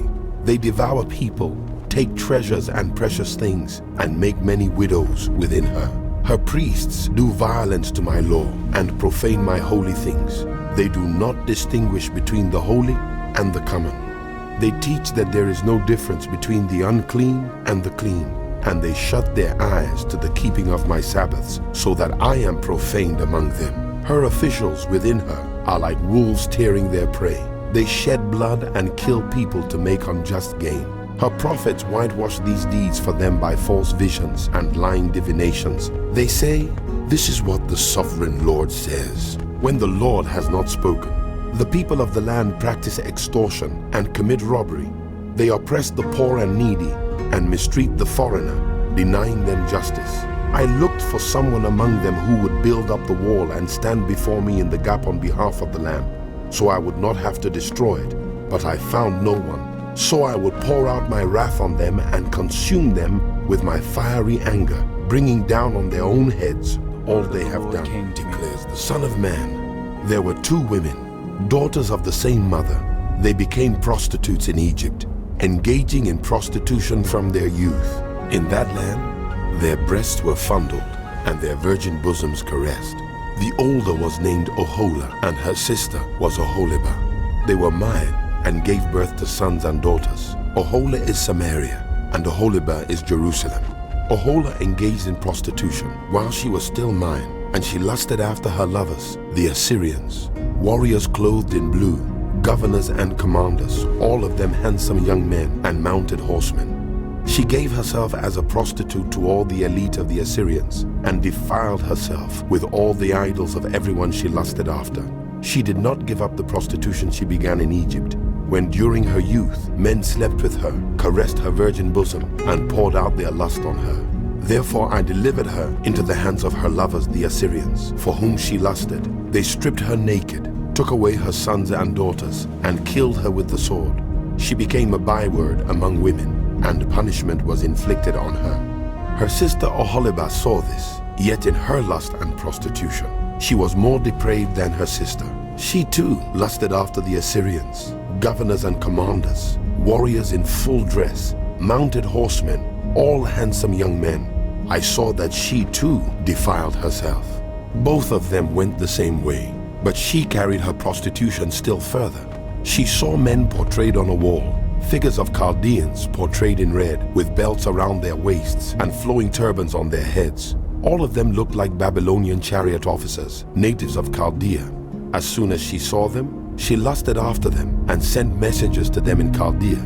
Then the Babylonians came to her, to the bed of love, and in their lust they defiled her. After she had been defiled by them, she turned away from them in disgust. When she carried on her prostitution openly and exposed her nakedness, I turned away from her in disgust, just as I had turned away from her sister. Yet she became more and more promiscuous as she recalled the days of her youth, when she was a prostitute in Egypt. There she lusted after her lovers, whose genitals were like those of donkeys, and whose emission was like that of horses. So you longed for the lewdness of your youth, when in Egypt your bosom was caressed, and your young breasts fondled. Therefore, Oholibah, this is what the Sovereign Lord says: I will stir up your lovers against you, those you turned away from in disgust, and I will bring them against you from every side, the Babylonians and all the Chaldeans, the men of Pekod and Shoah and Koah, and all the Assyrians with them, handsome young men, all of them governors and commanders, chariot officers and men of high rank, all mounted on horses. They will come against you with weapons, chariots and wagons, and with a throng of people. They will take up positions against you on every side, with large and small shields and with helmets. I will turn you over to them for punishment, and they will punish you according to their standards. I will direct my jealous anger against you, and they will deal with you in fury. They will cut off your noses and your ears, and those of you who are left will fall by the sword. They will take away your sons and daughters, and those of you who are left will be consumed by fire. They will also strip you of your clothes and take your fine jewelry. So I will put a stop to the lewdness and prostitution you began in Egypt. You will not look on these things with longing or remember Egypt anymore. For this is what the Sovereign Lord says: I am about to deliver you into the hands of those you hate, to those you turned away from in disgust. They will deal with you in hatred and take away everything you have worked for. They will leave you stark naked, and the shame of your prostitution will be exposed. Your lewdness and promiscuity have brought this on you, because you lusted after the nations and defiled yourself with their idols. You have gone the way of your sister, so I will put her cup in your hand. This is what the Sovereign Lord says: You will drink your sister's cup, a cup large and deep. It will bring scorn and derision, for it holds so much. You will be filled with drunkenness and sorrow, the cup of ruin and desolation, the cup of your sister Samaria. You will drink it and drain it dry and chew on its pieces, and you will tear your breasts. I have spoken, declares the Sovereign Lord. Therefore, this is what the Sovereign Lord says: Since you have forgotten me and thrust me behind your back, you must bear the consequences of your lewdness and prostitution. The Lord said to me, Son of man, will you judge Oholah and Oholibah? Then confront them with their detestable practices, for they have committed adultery, and blood is on their hands. They committed adultery with their idols. They even sacrificed their children, whom they bore to me, as food for them. They have also done this to me. At that same time, they defiled my sanctuary and desecrated my Sabbaths. On the very day they sacrificed their children to their idols, they entered my sanctuary and desecrated it. That is what they did in my house. They even sent messengers for men who came from far away. And when they arrived, you bathed yourself for them, painted your eyes, and put on your jewelry.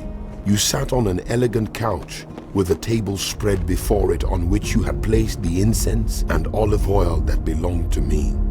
The noise of a carefree crowd was around her. Drunkards were brought from the desert along with men from the rabble, and they put bracelets on the arms of the woman and her sister, and beautiful crowns on their heads. Then I said about the one worn out by adultery, Now let them use her as a prostitute, for that is all she is. And they slept with her. As men sleep with a prostitute, so they slept with those lewd women, Oholah and Oholibah. But righteous judges will sentence them to the punishment of women who commit adultery and shed blood, because they are adulterous and blood is on their hands. This is what the Sovereign Lord says: Bring a mob against them and give them over to terror and plunder.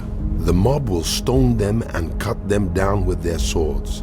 They will kill their sons and daughters and burn down their houses. So I will put an end to lewdness in the land, that all women may take warning and not imitate you. You will suffer the penalty for your lewdness and bear the consequences of your sins of idolatry. Then you will know that I am the sovereign Lord.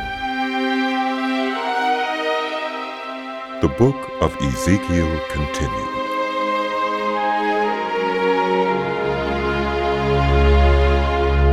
In the 9th year, in the 10th month, on the 10th day, the word of the Lord came to me. Son of man, record this date, this very date, because the king of Babylon has laid siege to Jerusalem this very day. Tell this rebellious house a parable, and say to them, this is what the sovereign Lord says. Put on the cooking pot, put it on and pour water into it. Put into it the pieces of meat, all the choice pieces, the leg and the shoulder. Fill it with the best of these bones. Take the pick of the flock. Pile wood beneath it for the bones.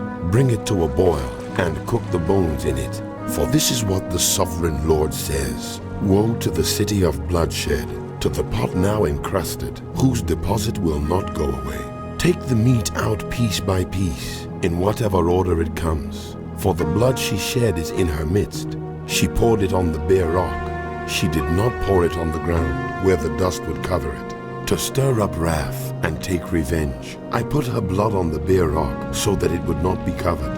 Therefore, this is what the sovereign Lord says. Woe to the city of bloodshed. I too will pile the wood high. So heap on the wood, and kindle the fire. Cook the meat well, mixing in the spices, and let the bones be charred.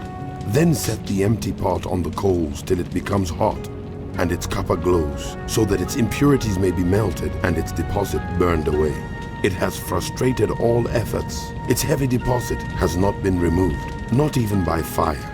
Now your impurity is lewdness, because I tried to cleanse you, but you would not be cleansed from your impurity.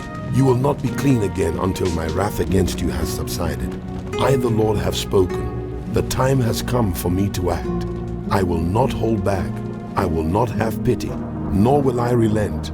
You will be judged according to your conduct and your actions, declares the sovereign Lord. The word of the Lord came to me. Son of man, with one blow, I am about to take away from you the delight of your eyes.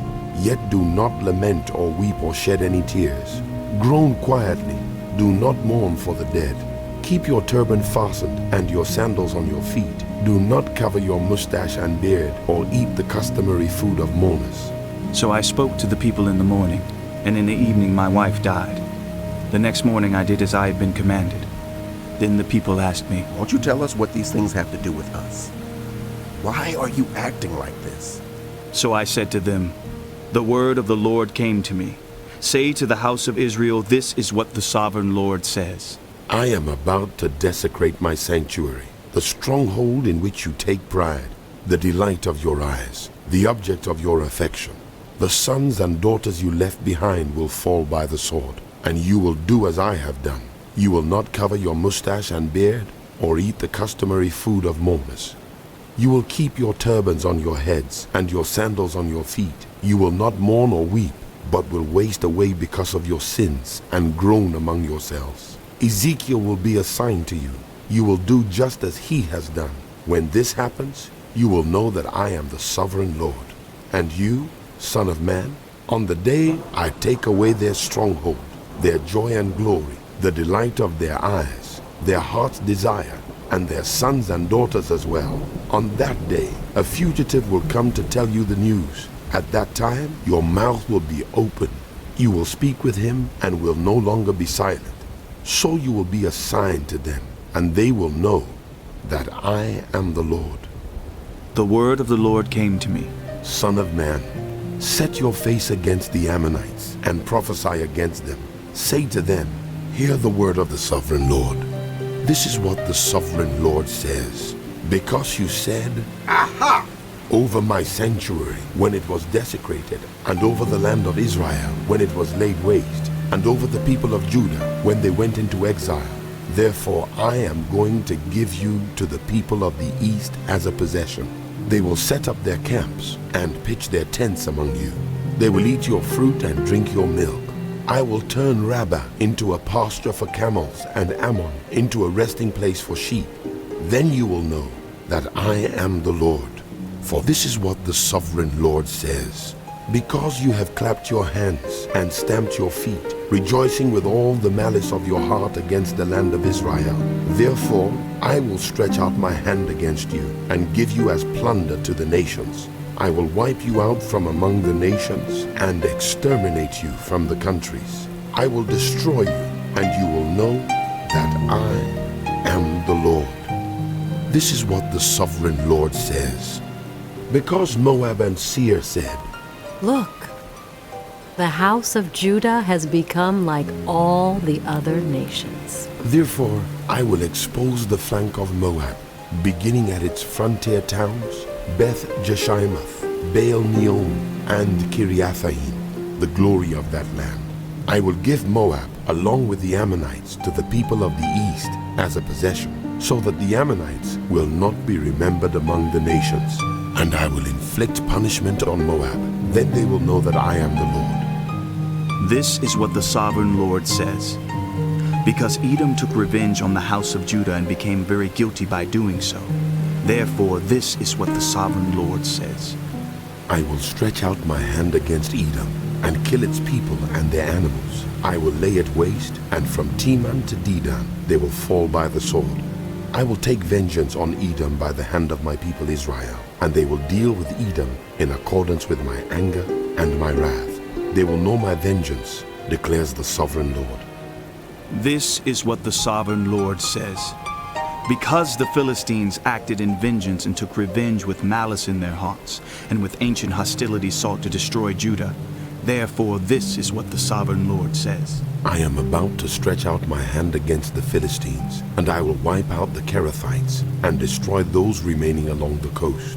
I will carry out great vengeance on them and punish them in my wrath. Then they will know that I am the Lord when I take vengeance on them.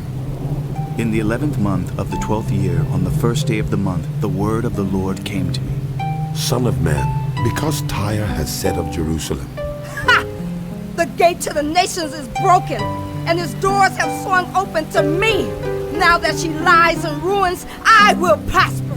therefore, this is what the sovereign Lord says. I am against you, Tyre, and I will bring many nations against you like the sea casting up its waves. They will destroy the walls of Tyre and pull down her towers. I will scrape away her rubble and make her a bare rock.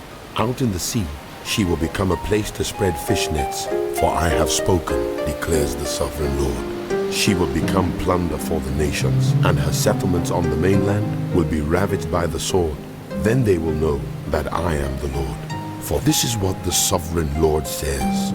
From the north I am going to bring against Tyre Nebuchadnezzar, king of Babylon, king of kings, with horses and chariots, with horsemen and a great army. He will ravage your settlements on the mainland with the sword. He will set up siege works against you, build a ramp up to your walls, and raise his shields against you. He will direct the blows of his battering rams against your walls, and demolish your towers with his weapons. His horses will be so many that they will cover you with dust. Your walls will tremble at the noise of the war horses, wagons, and chariots when he enters your gates as men enter a city whose walls have been broken through. The hooves of his horses will trample all your streets. He will kill your people with the sword, and your strong pillars will fall to the ground.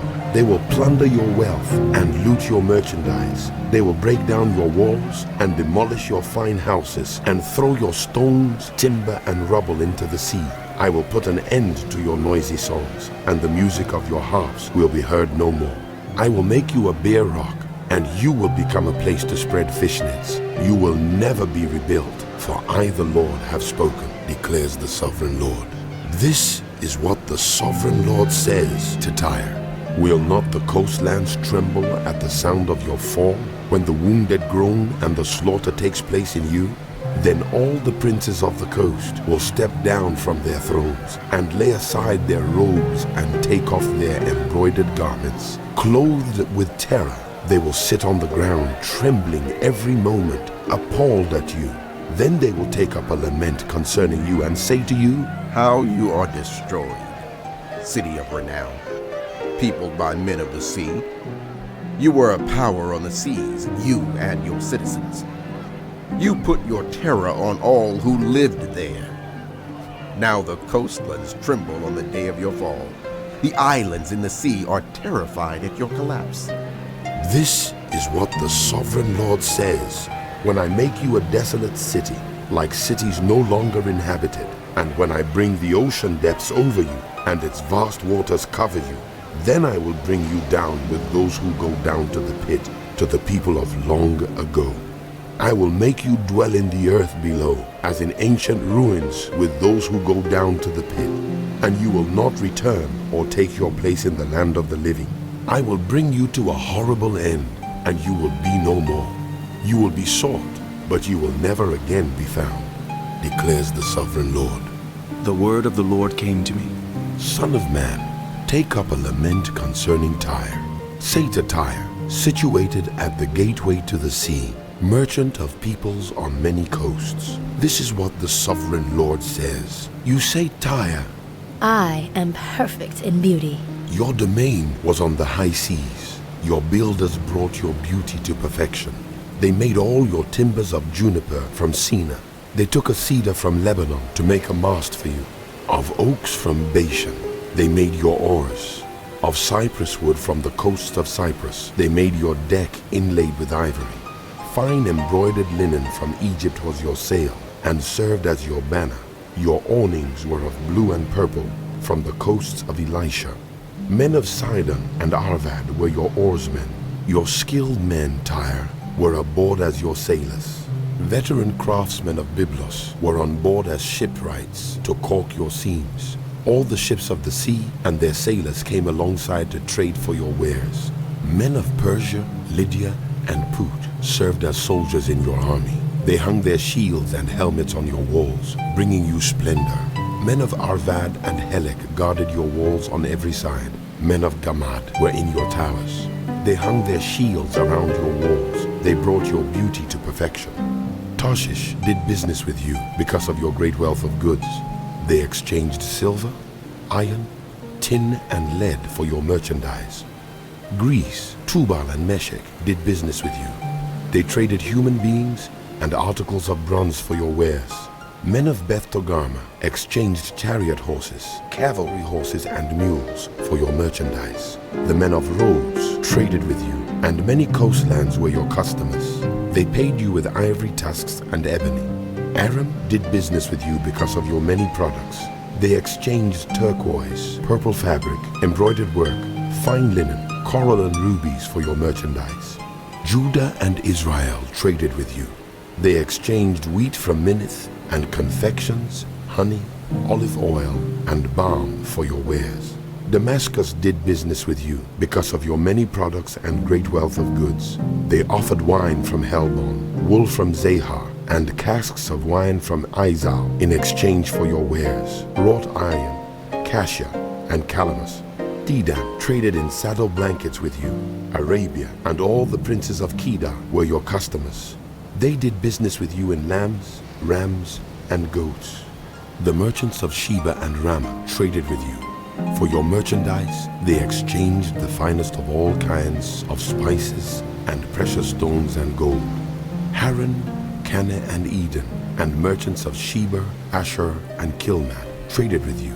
In your marketplace, they traded with you beautiful garments, blue fabric, embroidered work, and multicolored rugs with cords twisted and tightly knotted. The ships of Tarshish serve as carriers for your wares. You are filled with heavy cargo as you sail the sea. Your oarsmen take you out to the high seas, but the east wind will break you to pieces far out at sea.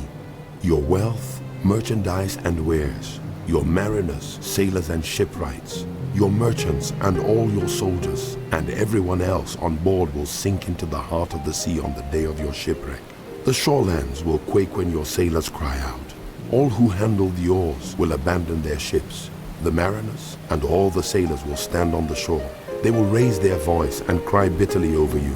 They will sprinkle dust on their heads and roll in ashes. They will shave their heads because of you and will put on sackcloth. They will weep over you with anguish of soul and with bitter mourning. As they wail and mourn over you, they will take up a lament concerning you. Who was ever silenced like Tyre surrounded by the sea? When your merchandise went out on the seas, you satisfied many nations. With your great wealth and your wares, you enriched the kings of the earth. Now you are shattered by the sea in the depths of the waters. Your wares and all your company have gone down with you. All who live in the coastlands are appalled at you. Their kings shudder with horror, and their faces are distorted with fear. The merchants among the nations scoff at you. You have come to a horrible end. The word of the Lord came to me. Son of man, say to the ruler of Tyre, this is what the sovereign Lord says. In the pride of your heart, you say, I am a god. I sit on the throne of a god in the heart of the seas. but you are a mortal and not a god. Though you think you are as wise as a god, are you wiser than Daniel? Is no secret hidden from you? By your wisdom and understanding, you have gained wealth for yourself and amassed gold and silver in your treasuries. By your great skill in trading, you have increased your wealth, and because of your wealth, your heart has grown proud.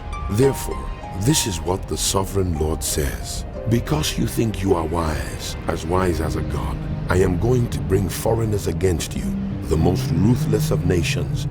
They will draw their swords against your beauty and wisdom and pierce your shining splendor.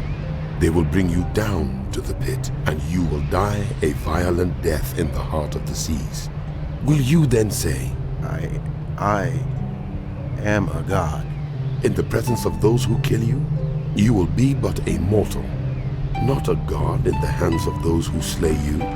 You will die the death of the uncircumcised at the hands of foreigners.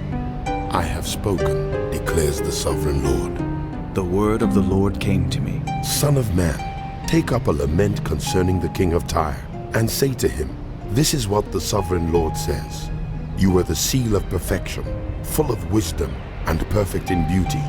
You were in Eden, the garden of God. Every precious stone adorned you: carnelian, chrysolite and emerald, topaz, onyx and jasper, lapis lazuli, turquoise and beryl. Your settings and mountings were made of gold. On the day you were created, they were prepared. You were anointed as a guardian cherub, for so I ordained you. You were on the holy mount of God. You walked among the fiery stones. You were blameless in your ways from the day you were created, till wickedness was found in you. Through your widespread trade, you were filled with violence and you sinned. So I drove you in disgrace from the mount of God, and I expelled you, guardian cherub, from among the fiery stones. Your heart became proud on account of your beauty, and you corrupted your wisdom because of your splendor. So I threw you to the earth. I made a spectacle of you before kings. By your many sins and dishonest trade, you have desecrated your sanctuaries. So I made a fire come out from you, and it consumed you, and I reduced you to ashes on the ground in the sight of all who were watching. All the nations who knew you are appalled at you. You have come to a horrible end and will be no more. The word of the Lord came to me. Son of man, set your face against Sidon, prophesy against her, and say, this is what the sovereign Lord says. I am against you, Sidon, and among you I will display my glory. You will know that I am the Lord when I inflict punishment on you, and within you am proved to be holy. I will send a plague upon you, and make blood flow in your streets. The slain will fall within you, with the sword against you on every side. Then you will know that I am the Lord. No longer will the people of Israel have malicious neighbors who are painful briars and sharp thorns. Then they will know that I am the sovereign Lord. This is what the sovereign Lord says. When I gather the people of Israel from the nations where they have been scattered, I will be proved holy through them in the sight of the nations. Then they will live in their own land, which I gave to my servant Jacob. They will live there in safety and will build houses and plant vineyards. They will live in safety when I inflict punishment on all their neighbors who maligned them. Then they will know that I am the Lord their God. In the 10th month, on the 12th day, the word of the Lord came to me. Son of man, set your face against Pharaoh king of Egypt, and prophesy against him and against all Egypt. Speak to him and say, This is what the sovereign Lord says. I am against you, Pharaoh king of Egypt, you great monster lying among your streams. You say, The Nile belongs to me. I made it for myself. But I will put hooks in your jaws and make the fish of your streams stick to your scales. I will pull you out from among your streams with all the fish sticking to your scales. I will leave you in the desert, you and all the fish of your streams. You will fall on the open field and not be gathered or picked up. I will give you as food to the beasts of the earth and the birds of the sky. Then all who live in Egypt will know that I am the Lord. You have been a staff of reed for the house of Israel. When they grasped you with their hands, you splintered and you tore open their shoulders. When they leaned on you, you broke, and their backs were wrenched. Therefore, this is what the sovereign Lord says. I will bring a sword against you and kill your people and their animals. Egypt will become a desolate wasteland. Then they will know that I am the Lord. Because you said, The Nile is mine. I made it. Therefore I am against you and against your streams, and I will make the land of Egypt a ruin and a desolate waste from Migdol to Aswan, as far as the border of Cush. No foot will pass through it, neither people nor animals. No one will live there for 40 years.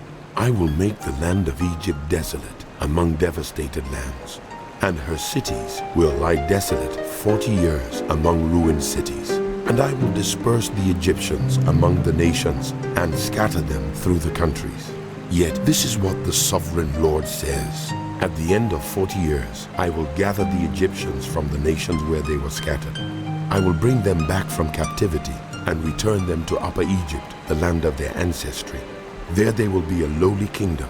It will be the lowliest of kingdoms and will never again exalt itself above the other nations.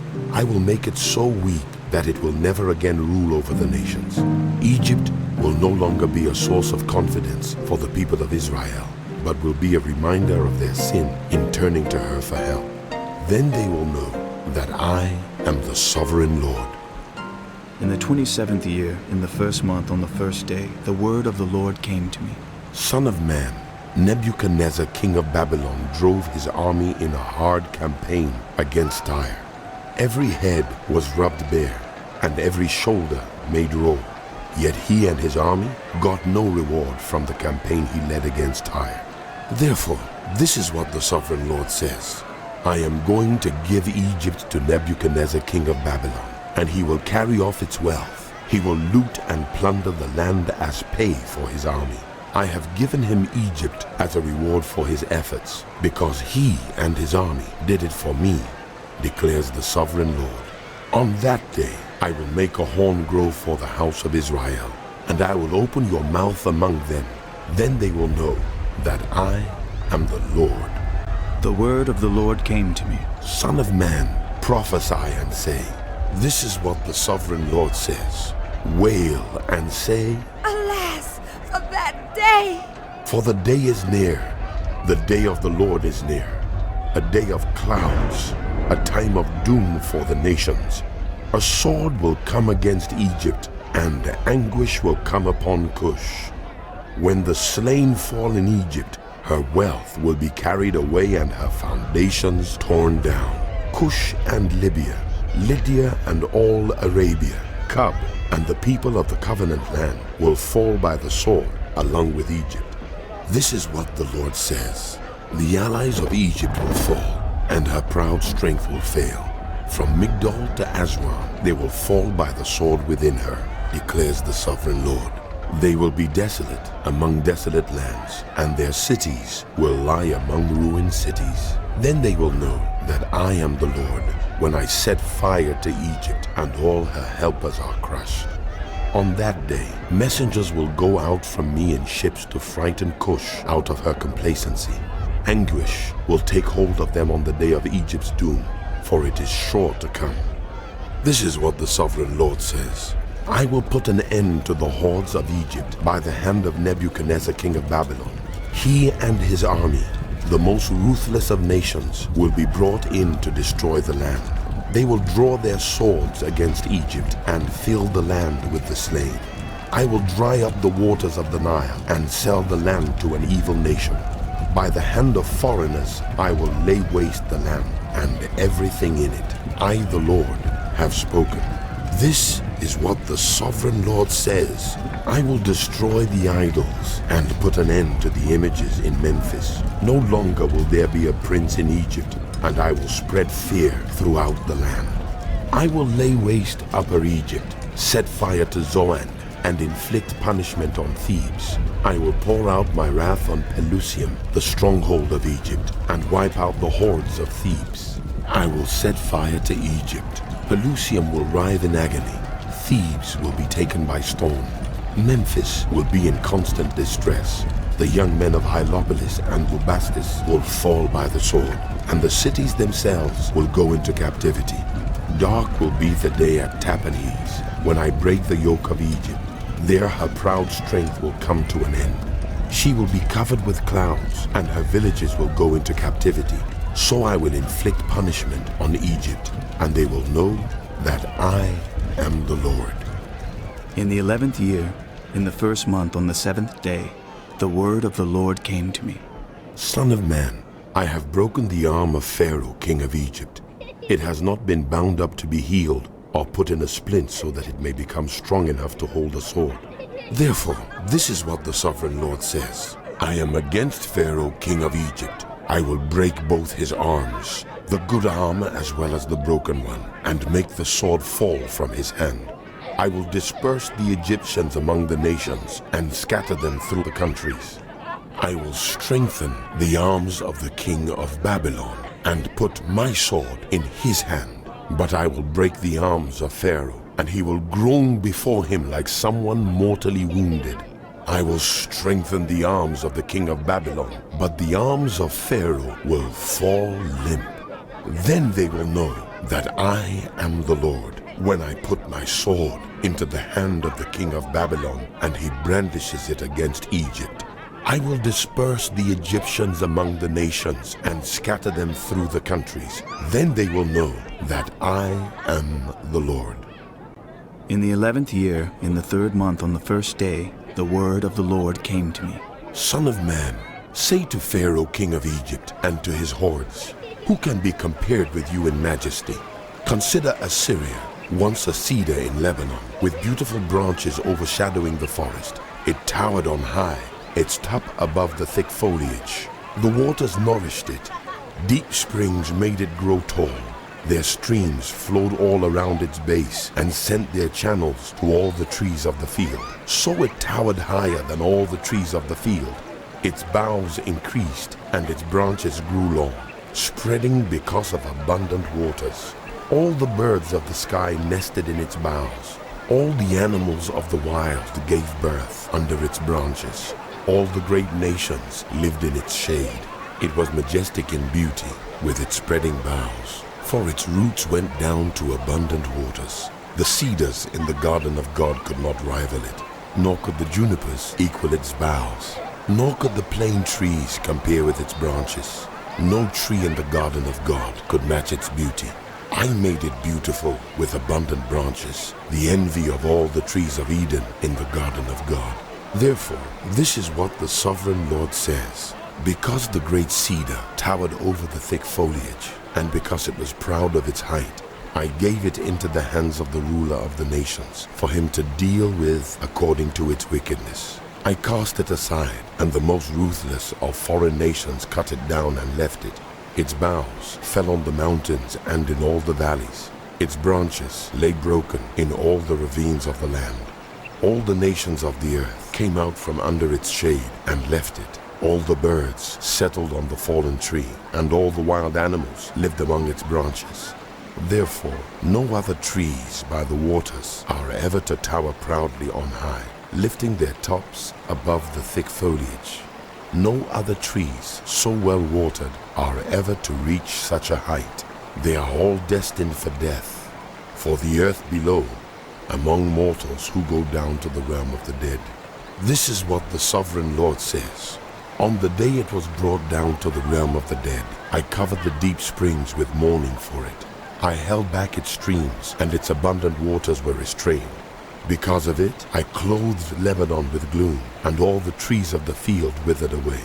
I made the nations tremble at the sound of its fall, when I brought it down to the realm of the dead to be with those who go down to the pit. Then all the trees of Eden, the choicest and best of Lebanon, the well-watered trees, were consoled in the earth below. They too, like the great cedar, had gone down to the realm of the dead, to those killed by the sword, along with the armed men who lived in its shade among the nations. Which of the trees of Eden can be compared with you in splendor and majesty? Yet you too will be brought down with the trees of Eden to the earth below. You will lie among the uncircumcised, with those killed by the sword. This is Pharaoh and all his hordes. In the 12th year, in the 12th month, on the first day, the word of the Lord came to me. Son of man, take up a lament concerning Pharaoh king of Egypt, and say to him, you are like a lion among the nations. You are like a monster in the seas, thrashing about in your streams, churning the water with your feet and muddying the streams. This is what the sovereign Lord says. With a great throng of people, I will cast my net over you, and they will haul you up in my net. I will throw you on the land and hurl you on the open field.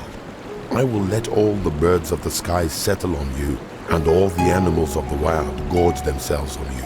I will spread your flesh on the mountains and fill the valleys with your remains. I will drench the land with your flowing blood all the way to the mountains, and the ravines will be filled with your flesh. When I snuff you out, I will cover the heavens and darken their stars. I will cover the sun with a cloud, and the moon will not give its light. All the shining lights in the heavens I will darken over you. I will bring darkness over your land, declares the sovereign Lord. I will trouble the hearts of many peoples when I bring about your destruction among the nations, among lands you have not known.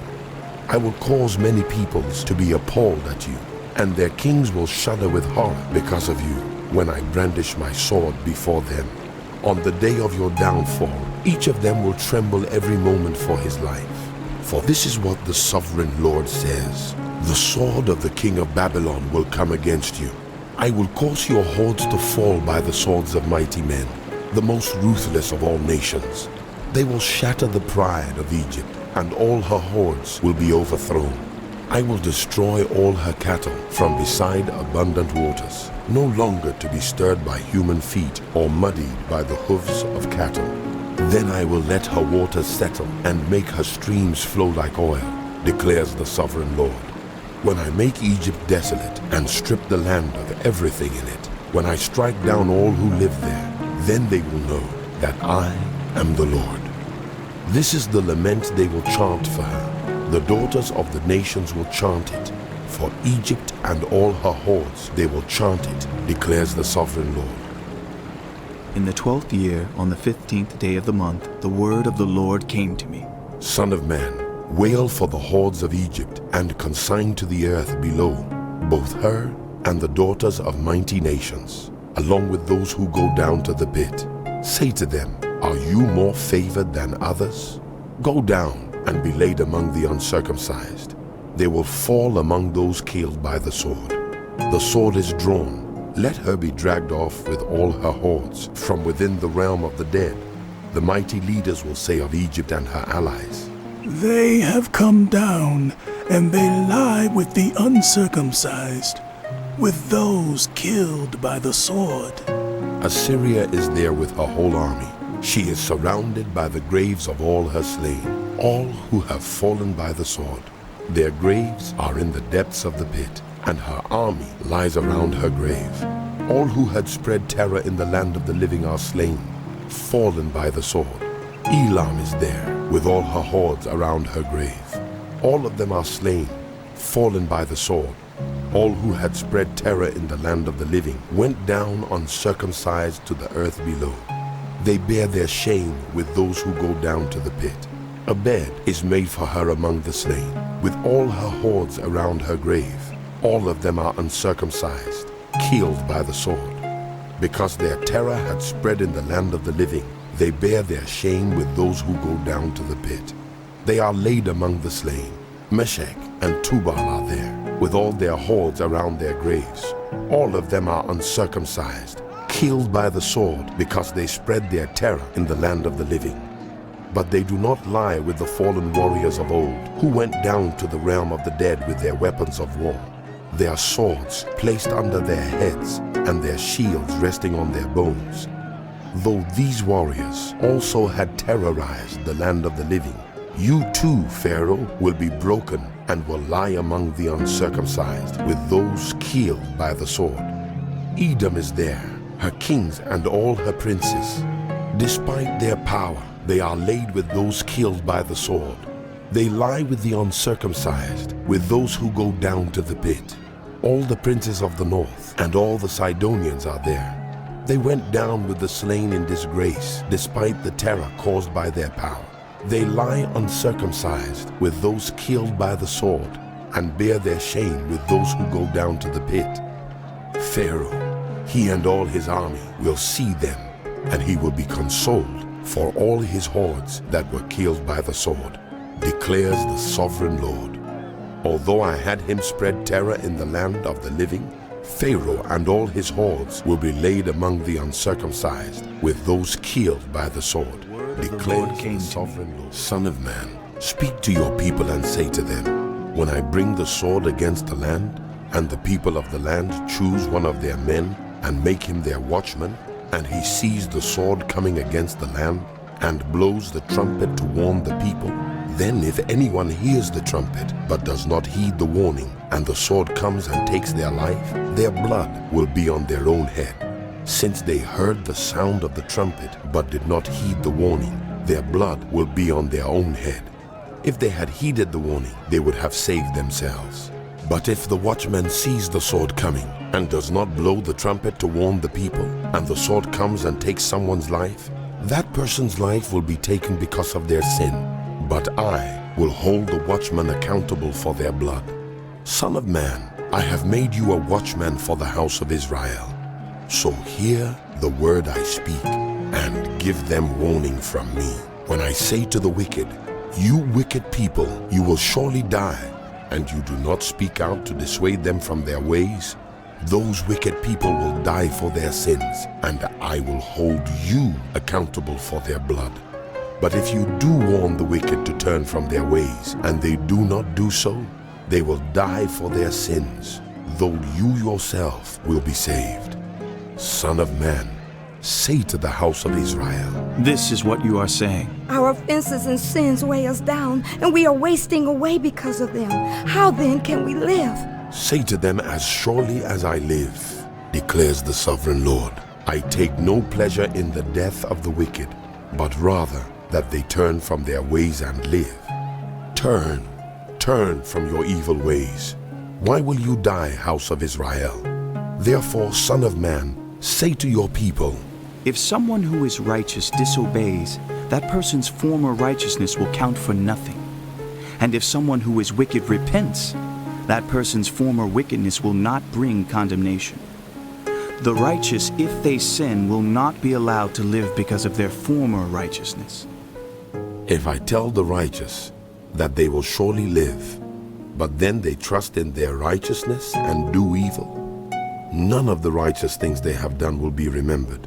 They will die for the evil they have done. And if I say to the wicked, you will surely die, but they then turn away from their sins and do what is just and right, if they give back what they took in pledge for a loan, return what they have stolen, follow the decrees that give life, and do no evil, they will surely live. They will not die.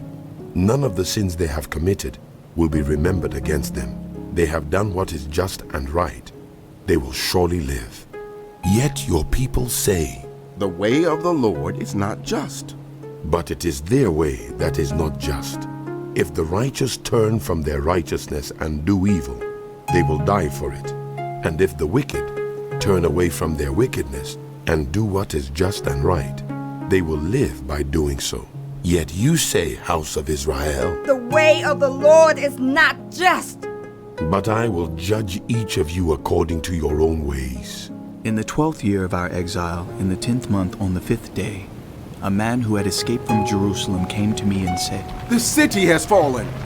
Now the evening before the man arrived, the hand of the Lord was on me, and he opened my mouth before the man came to me in the morning. So my mouth was open, and I was no longer silent. Then the word of the Lord came to me. Son of man, the people living in those ruins in the land of Israel are saying, Abraham was only one man, yet he possessed the land. But we are many. Surely the land has been given to us as our possession. Therefore say to them, This is what the sovereign Lord says. Since you eat meat with the blood still in it and look to your idols and shed blood, should you then possess the land? You rely on your sword, you do detestable things, and each of you defiles his neighbor's wife. Should you then possess the land? say this to them, This is what the sovereign Lord says. As surely as I live, those who are left in the ruins will fall by the sword. Those out in the country I will give to the wild animals to be devoured, and those in strongholds and caves will die of a plague. I will make the land a desolate waste, and her proud strength will come to an end. And the mountains of Israel will become desolate so that no one will cross them. Then they will know that I am the Lord, when I have made the land a desolate waste because of all the detestable things they have done. As for you, Son of man, your people are talking together about you by the walls and at the doors of the houses, saying to each other, Come and hear the message that has come from the Lord. My people come to you as they usually do, and sit before you to hear your words, but they do not put them into practice. Their mouths speak of love, but their hearts are greedy for unjust gain. Indeed, to them you are nothing more than one who sings love songs with a beautiful voice and plays an instrument well. For they hear your words, but do not put them into practice. When all this comes true, and it surely will, then they will know that a prophet has been. Son of man, prophesy against the shepherds of Israel. Prophesy and say to them, This is what the sovereign Lord says. Woe to you, shepherds of Israel, who only take care of yourselves. Should not shepherds take care of the flock? You eat the curds, clothe yourselves with the wool, and slaughter the choice animals, but you do not take care of the flock. You have not strengthened the weak, or healed the sick, or bound up the injured. You have not brought back the strays, or searched for the lost. You have ruled them harshly and brutally. So they were scattered because there was no shepherd. And when they were scattered, they became food for all the wild animals. My sheep wandered over all the mountains and on every high hill. They were scattered over the whole earth, and no one searched or looked for them. Therefore, you shepherds, hear the word of the Lord. As surely as I live, declares the sovereign Lord, because my flock lacks a shepherd, and so has been plundered and has become food for all the wild animals, and because my shepherds did not search for my flock, but cared for themselves rather than for my flock. Therefore, you shepherds, hear the word of the Lord. This is what the sovereign Lord says. I am against the shepherds, and will hold them accountable for my flock. I will remove them from tending the flock, so that the shepherds can no longer feed themselves. I will rescue my flock from their mouths, and it will no longer be food for them. This is what the sovereign Lord says. I myself will search for my sheep and look after them. As shepherds look after their scattered flocks when they are with them, so will I look after my sheep. I will rescue them from all the places where they were scattered on a day of clouds and darkness. I will bring them out from the nations and gather them from the countries, and I will bring them into their own land. I will pasture them on the mountains of Israel. In the ravines and in all the settlements in the land, I will tend them in a good pasture, and the mountain heights of Israel will be their grazing land. There they will lie down in good grazing land, and there they will feed in a rich pasture on the mountains of Israel. I myself will tend my sheep and have them lie down, declares the sovereign Lord. I will search for the lost and bring back the strays.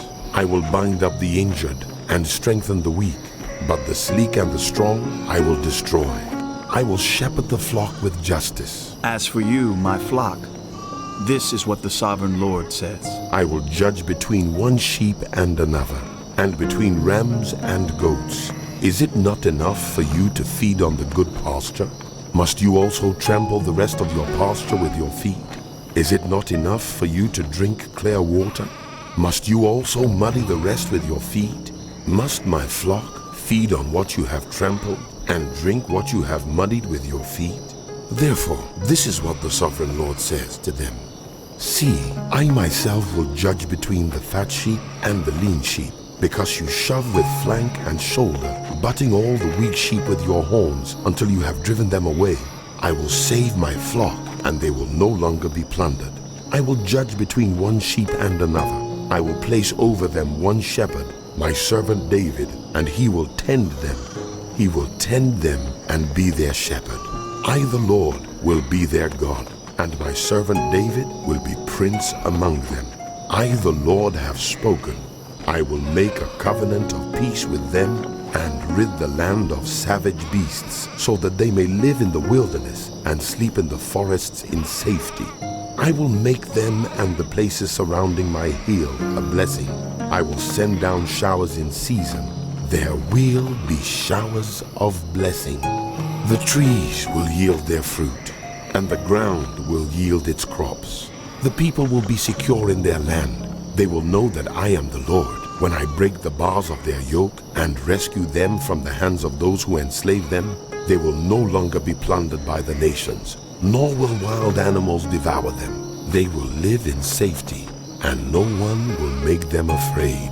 I will provide for them a land renowned for its crops, and they will no longer be victims of famine in the land or bear the scorn of the nations. Then they will know that I, the Lord their God, am with them, and that they, the house of Israel, are my people, declares the sovereign Lord. You are my sheep, the sheep of my pasture, and I am your God, declares the sovereign Lord. The word of the Lord came to me. Son of man, set your face against Mount Seir. Prophesy against it, and say, this is what the sovereign Lord says. I am against you, Mount Seir, and I will stretch out my hand against you and make you a desolate waste. I will turn your towns into ruins, and you will be desolate. Then you will know that I am the Lord, because you harbored an ancient hostility and delivered the Israelites over to the sword at the time of their calamity, the time their punishment reached its climax. Therefore, as surely as I live, declares the sovereign Lord, I will give you over to bloodshed, and it will pursue you. Since you did not hate bloodshed, bloodshed will pursue you. I will make Mount Seir a desolate waste, and cut off from it all who come and go. I will fill your mountains with the slain. Those killed by the sword will fall on your hills and in your valleys, and in all your ravines. I will make you desolate forever. Your towns will not be inhabited. Then you will know that I am the Lord, because you have said, These two nations and countries will be ours, and we will take possession of them. even though I, the Lord, was there. Therefore, as surely as I live, declares the sovereign Lord, I will treat you in accordance with the anger and jealousy you showed in your hatred of them, and I will make myself known among them when I judge you.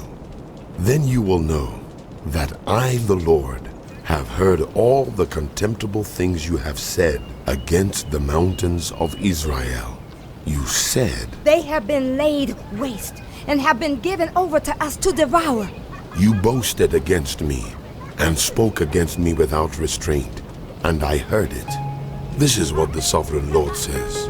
While the whole earth rejoices, I will make you desolate, because you rejoiced when the inheritance of the house of Israel became desolate. That is how I will treat you. You will be desolate.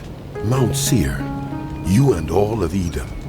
Then they will know that I am the Lord. Son of man, prophesy to the mountains of Israel and say, Mountains of Israel, hear the word of the Lord. This is what the sovereign Lord says. The enemy said of you, Ha ha! The ancient heights have become our possession. Therefore prophesy and say, This is what the sovereign Lord says. Because they ravaged and crushed you from every side, so that you became the possession of the rest of the nations and the object of people's malicious talk and slander. Therefore, mountains of Israel, hear the word of the sovereign Lord. This is what the sovereign Lord says to the mountains and hills, to the ravines and valleys, to the desolate ruins and the deserted towns that have been plundered and ridiculed by the rest of the nations around you. This is what the sovereign Lord says. In my burning zeal, I have spoken against the rest of the nations and against all Edom, for with glee and with malice in their hearts, they made my land their own possession, so that they might plunder its pasture land. Therefore, prophesy concerning the land of Israel, and say to the mountains and hills, to the ravines and valleys, This is what the sovereign Lord says. I speak in my jealous wrath, because you have suffered the scorn of the nations.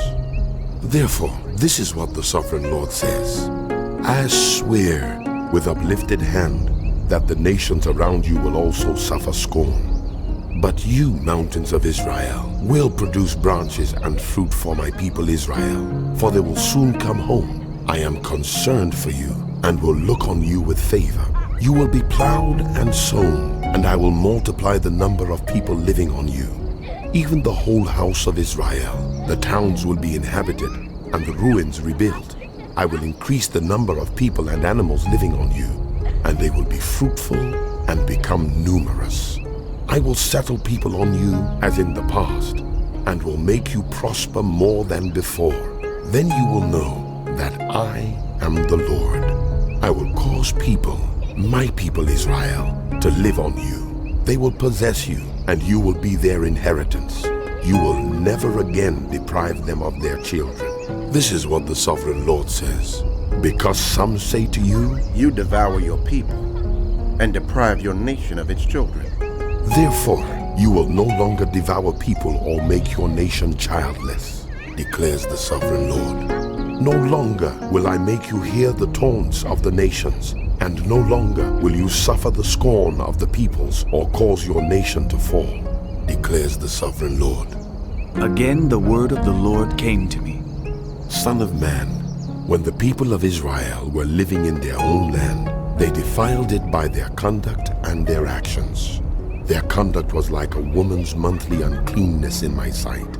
So I poured out my wrath on them, because they had shed blood in the land, and because they had defiled it with their idols. I dispersed them among the nations, and they were scattered through the countries.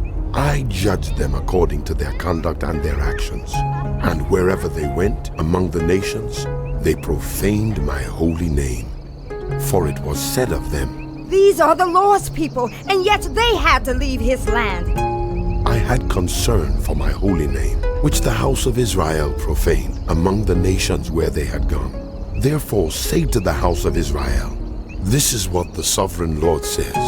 It is not for your sake, house of Israel, that I am going to do these things, but for the sake of my holy name, which you have profaned among the nations where you have gone. I will show the holiness of my great name, which has been profaned among the nations. The name you have profaned among them.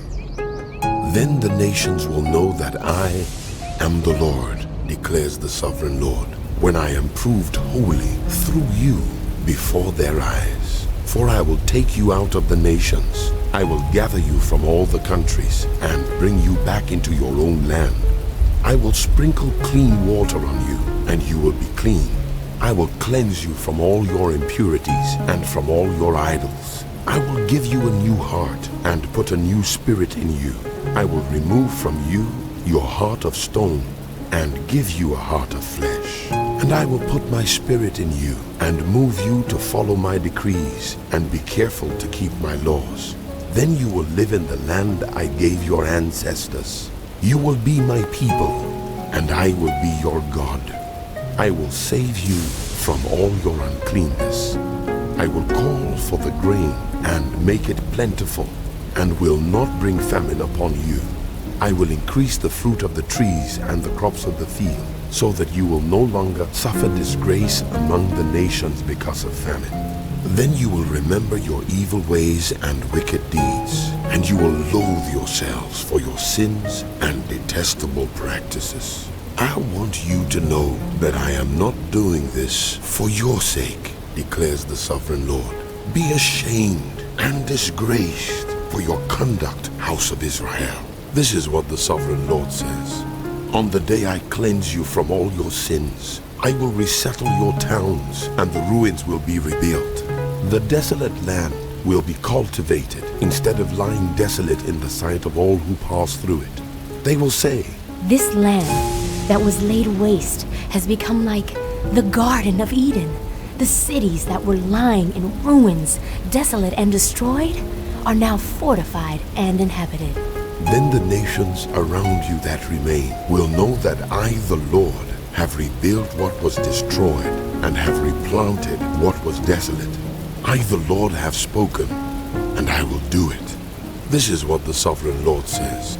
Once again, I will yield to the plea of the house of Israel and do this for them. I will make their people as numerous as sheep, as numerous as the flocks for offerings at Jerusalem during her appointed festivals. So will the ruined cities be filled with flocks of people. Then they will know The hand of the Lord that was on I me, am. and he brought me out by the Spirit of the Lord and set me in the middle of a valley. It was full of bones. He led me back and forth among them, and I saw a great many bones on the floor of the valley, bones that were very dry. He asked me, Son of man, can these bones live? I said, Sovereign Lord, you alone know. Then he said to me, Prophesy to these bones, and say to them, Dry bones, hear the word of the Lord. This is what the sovereign Lord says to these bones. I will make breath enter you, and you will come to life. I will attach tendons to you, and make flesh come upon you and cover you with skin. I will put breath in you, and you will come to life. Then you will know that I am the Lord. So I prophesied as I was commanded. And as I was prophesying, there was a noise, a rattling sound, and the bones came together bone to bone. I looked, and tendons and flesh appeared on them, and skin covered them, but there was no breath in them. Then he said to me, Prophesy to the breath. Prophesy, son of man, and say to it, This is what the sovereign Lord says. Come, breath, from the four winds, and breathe into these slain, that they may live. So I prophesied as he commanded me, and breath entered them. They came to life and stood up on their feet, a vast army. Then he said to me, Son of man, these bones are the whole house of Israel. They say, Our bones are dried up, and our hope is gone. We are cut off.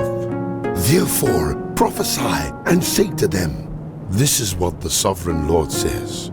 My people, I am going to open your graves and bring you up from them. I will bring you back to the land of Israel. Then you, my people, will know that I am the Lord when I open your graves and bring you up from them. I will put my spirit in you, and you will live, and I will settle you in your own land. Then you will know that I, the Lord, have spoken, and I have done it, declares the Lord. The word of the Lord came to me. Son of man, take a stick of wood and write on it, belonging to Judah and the Israelites associated with him. Then take another stick of wood and write on it, belonging to Joseph, that is, to Ephraim, and all the house of Israel associated with him. Join them together into one stick so that they will become one in your hand. when your people ask you, Won't you tell us what you mean by this? say to them, this is what the sovereign Lord says. I am going to take the stick of Joseph, which is in Ephraim's hand, and of the Israelite tribes associated with him, and join it to Judah's stick. I will make them into a single stick of wood, and they will become one in my hand. Hold before their eyes the sticks you have written on, and say to them, this is what the sovereign Lord says. I will take the Israelites out of the nations where they have gone. I will gather them from all around and bring them back into their own land. I will make them one nation in the land. On the mountains of Israel, there will be one king over all of them, and they will never again be two nations, or be divided into two kingdoms.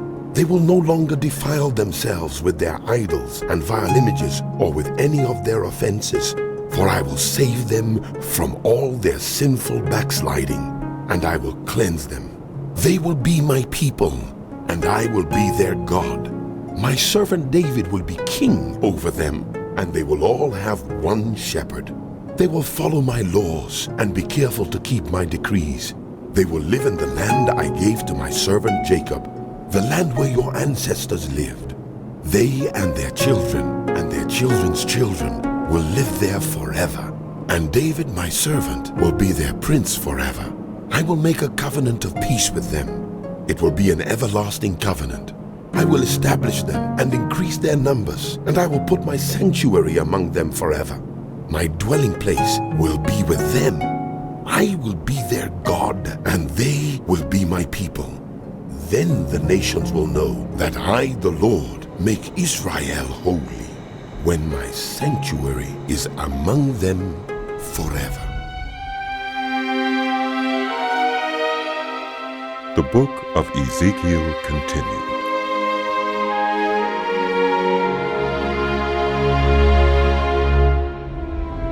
The word of the Lord came to me. Son of man, set your face against Gog of the land of Magog, the chief prince of Meshech and Tubal. Prophesy against him and say, this is what the sovereign Lord says. I am against you, Gog, chief prince of Meshech and Tubal. I will turn you around, put hooks in your jaws, and bring you out with your whole army. Your horses, your horsemen, fully armed, and a great horde with large and small shields, all of them brandishing their swords. Persia, Cush, and Put will be with them, all with shields and helmets. Also Gomer with all its troops, and Beth Togarmah from the far north with all its troops, the many nations with you. Get ready, be prepared, you and all the hordes gathered about you, and take command of them. After many days you will be called to arms. In future years you will invade a land that has recovered from war, whose people were gathered from many nations to the mountains of Israel, which had long been desolate. They had been brought out from the nations, and now all of them live in safety. You and all your troops and the many nations with you will go up. Advancing like a storm, you will be like a cloud covering the land. This is what the sovereign Lord says. On that day thoughts will come into your mind, and you will devise an evil scheme. You will say, I will invade a land of unwalled villages. I will attack a peaceful and unsuspecting people. All of them living without walls and without gates and bars. I will plunder and loot and turn my hand against the resettled ruins and the people gathered from the nations, rich in livestock and goods, living at the center of the land. Sheba and Dedan and the merchants of Tarshish and all her villages will say to you, Have you come to plunder? Have you gathered your hordes to loot, to carry off silver and gold, to take away livestock and goods, and to seize much plunder? Therefore, Son of Man, prophesy and say to Gog, this is what the sovereign Lord says. In that day, when my people Israel are living in safety, will you not take notice of it? You will come from your place in the far north, you and many nations with you, all of them riding on horses, a great horde, a mighty army. You will advance against my people Israel like a cloud that covers the land. In days to come, Gog, I will bring you against against my land, so that the nations may know me when I am proved holy through you before their eyes. This is what the sovereign Lord says. You are the one I spoke of in former days by my servants, the prophets of Israel. At that time, they prophesied for years that I would bring you against them. This is what will happen in that day. When Gog attacks the land of Israel, my hot anger will be aroused, declares the sovereign Lord.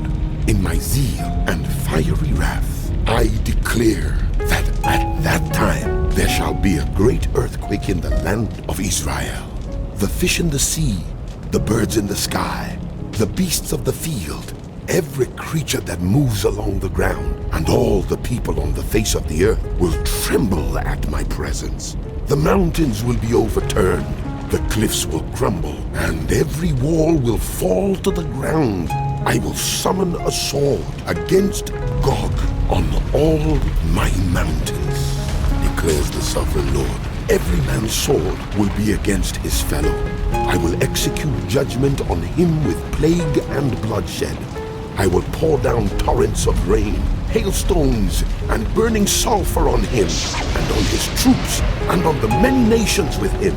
And so I will show my greatness and my holiness, and I will make myself known in the sight of many nations.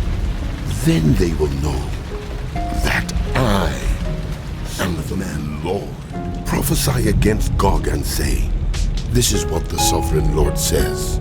I am against you, Gog, chief prince of Meshech and Tubal.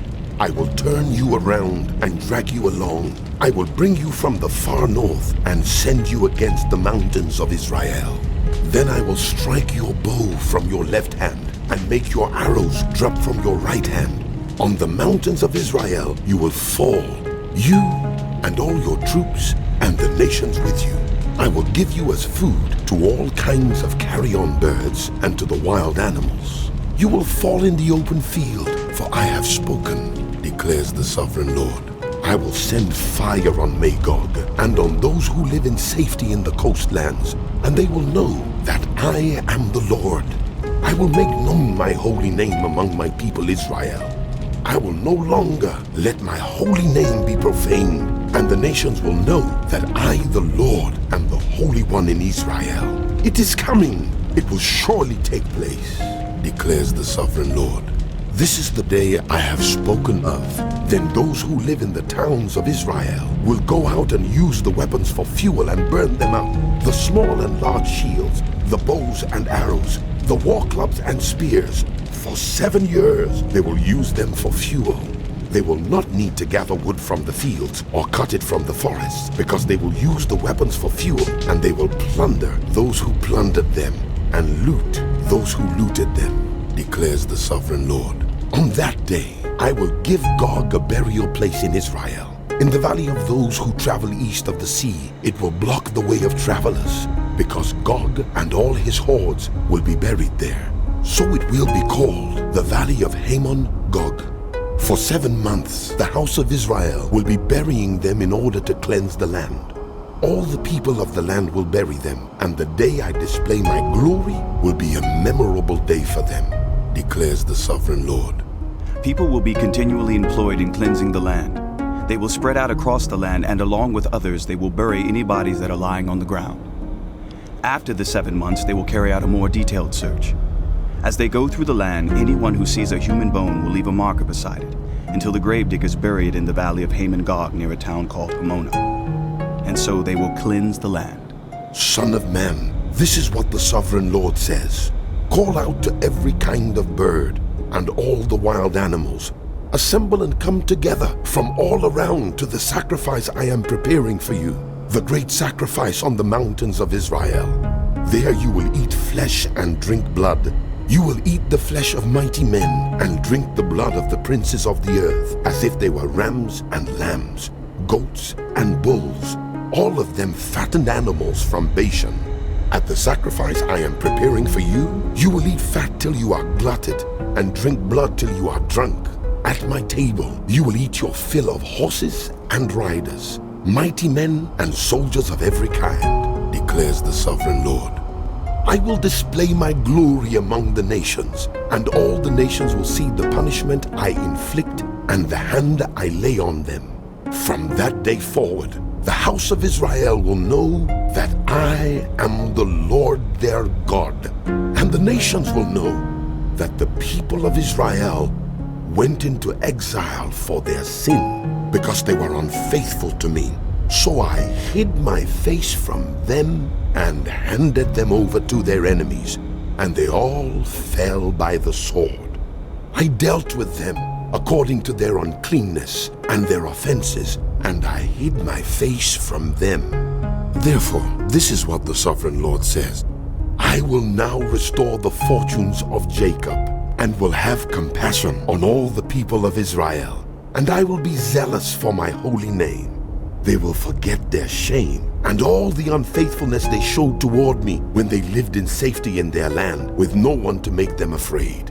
When I have brought them back from the nations and have gathered them from the countries of their enemies, I will be proved holy through them in the sight of many nations. Then they will know that I am the Lord their God. For though I sent them into exile among the nations, I will gather them to their own land, not leaving any behind. I will no longer hide my face from them, for I will pour out my spirit on the house of Israel. In the 25th year of our exile, at the beginning of the year, on the 10th of the month, in the 14th year after the fall of the city, on that very day the hand of the Lord was on me, and he took me there. In visions of God, he took me to the land of Israel and set me on a very high mountain, on whose south side were some buildings that looked like a city. He took me there, and I saw a man whose appearance was like bronze. He was standing in the gateway with a linen cord and a measuring rod in his hand. The man said to me, Son of man, look carefully and listen closely, and pay attention to everything I'm going to show you, for that is why you have been brought here. Tell the house of Israel everything you see. I saw a wall completely surrounding the temple area. The length of the measuring rod in the man's hand was 6 long cubits, each of which was a cubit and a handbreadth. He measured the wall. It was 1 measuring rod thick and 1 rod high. Then he went to the east gate. He climbed its steps and measured the threshold of the gate. It was 1 rod deep. The alcoves for the guards were 1 rod long and 1 rod wide, and the projecting walls between the alcoves were 5 cubits thick. And the threshold of the gate next to the portico facing the temple was 1 rod deep. Then he measured the portico of the gateway. It was 8 cubits deep, and its jambs were 2 cubits thick. The portico of the gateway faced the temple. Inside the east gate were 3 alcoves on each side. The 3 had the same measurements, and the faces of the projecting walls on each side had the same measurements. Then he measured the width of the entrance of the gateway. It was 10 cubits, and its length was 13 cubits. In front of each alcove was a wall 1 cubit high, and the alcoves were 6 cubits square. Then he measured the gateway from the top of the rear wall of one alcove to the top of the opposite one. The distance was 25 cubits from one parapet opening to the opposite one. He measured along the faces of the projecting walls all around the inside of the gateway, 60 cubits. The measurement was up to the portico facing the courtyard. The distance from the entrance of the gateway to the far end of its portico was 50 cubits. The alcoves and projecting walls inside the gateway were surmounted by narrow parapet openings all around, as was the portico. The openings all around faced inward. The faces of the projecting walls were decorated with palm trees. Then he brought me into the outer court. There I saw some rooms and a pavement that had been constructed all around the court. There were 30 rooms along the pavement. It abutted the sides of the gateways and was as wide as they were long. This was the lower pavement. Then he measured the distance from the inside of the lower gateway to the outside of the inner court. It was 100 cubits on the east side as well as on the north. Then he measured the length and width of the north gate leading into the outer court. Its alcoves, 3 on each side, its projecting walls, and its portico had the same measurements as those of the first gateway. It was 50 cubits long and 25 cubits wide. Its openings, its portico, and its palm tree decorations had the same measurements as those of the gate facing east. 7 steps led up to it, with its portico opposite them. There was a gate to the inner court facing the north gate, just as there was on the east. He measured from one gate to the opposite one. It was 100 cubits. Then he led me to the south side, and I saw the south gate. He measured its jambs and its portico, and they had the same measurements as the others. The gateway and its portico had narrow openings all around, like the openings of the others. It was 50 cubits long and 25 cubits wide. 7 steps led up to it, with its portico opposite them. It had palm tree decorations on the faces of the projecting walls on each side.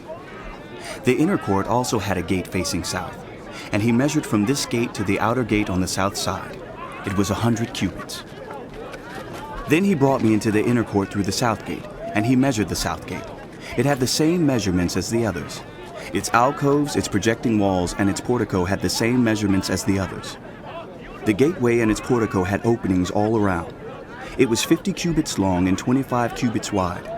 The porticos of the gateways around the inner court were 25 cubits wide and 5 cubits deep.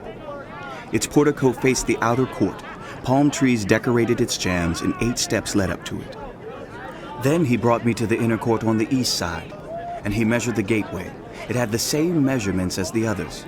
Its alcoves, its projecting walls, and its portico had the same measurements as the others. The gateway and its portico had openings all around. It was 50 cubits long and 25 cubits wide. Its portico faced the outer court. Palm trees decorated the jambs on either side, and 8 steps led up to it. Then he brought me to the north gate and measured it.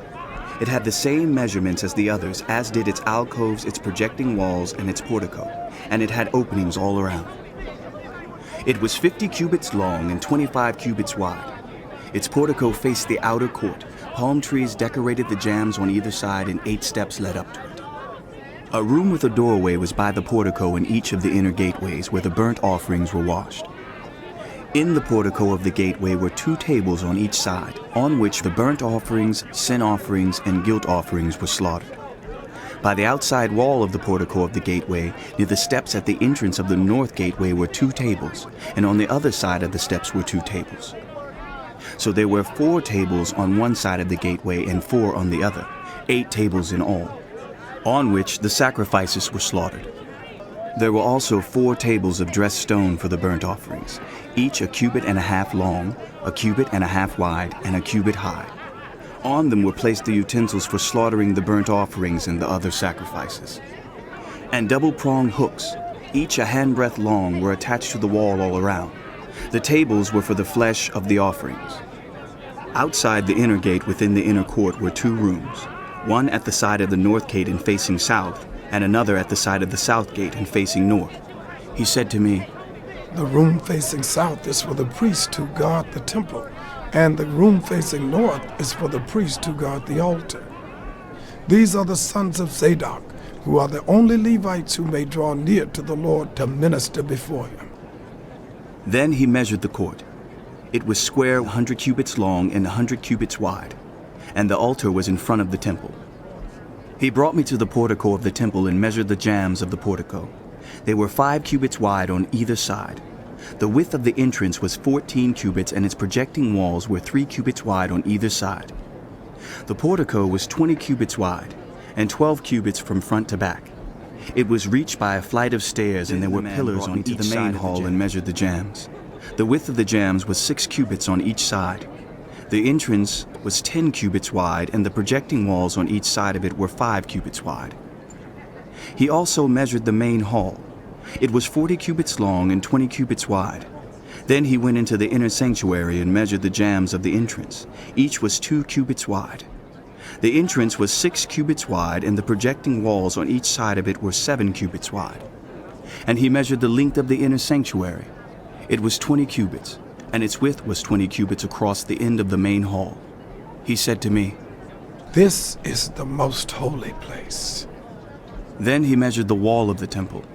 It was 6 cubits thick, and each side room around the temple was 4 cubits wide. The side rooms were on 3 levels, one above another, 30 on each level. There were ledges all around the wall of the temple to serve as supports for the side rooms, so that the supports were not inserted into the wall of the temple. The side rooms all around the temple were wider at each successive level. The structure surrounding the temple was built in ascending stages. so that the rooms widened as one went upward. A stairway went up from the lowest floor to the top floor through the middle floor. I saw that the temple had a raised base all around it, forming the foundation of the side rooms. It was the length of the rod, 6 long cubits. The outer wall of the side rooms was 5 cubits thick. The open area between the side rooms of the temple and the priest's rooms was 20 cubits wide all around the temple. There were entrances to the side rooms from the open area, one on the north and another on the south, and the base adjoining the open area was 5 cubits wide all around.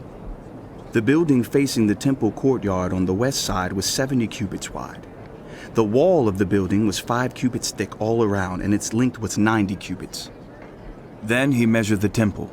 It was 100 cubits long, and the temple courtyard and the building with its walls were also 100 cubits long.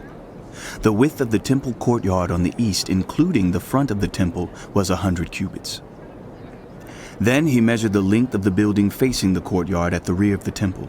Including its galleries on each side, it was 100 cubits.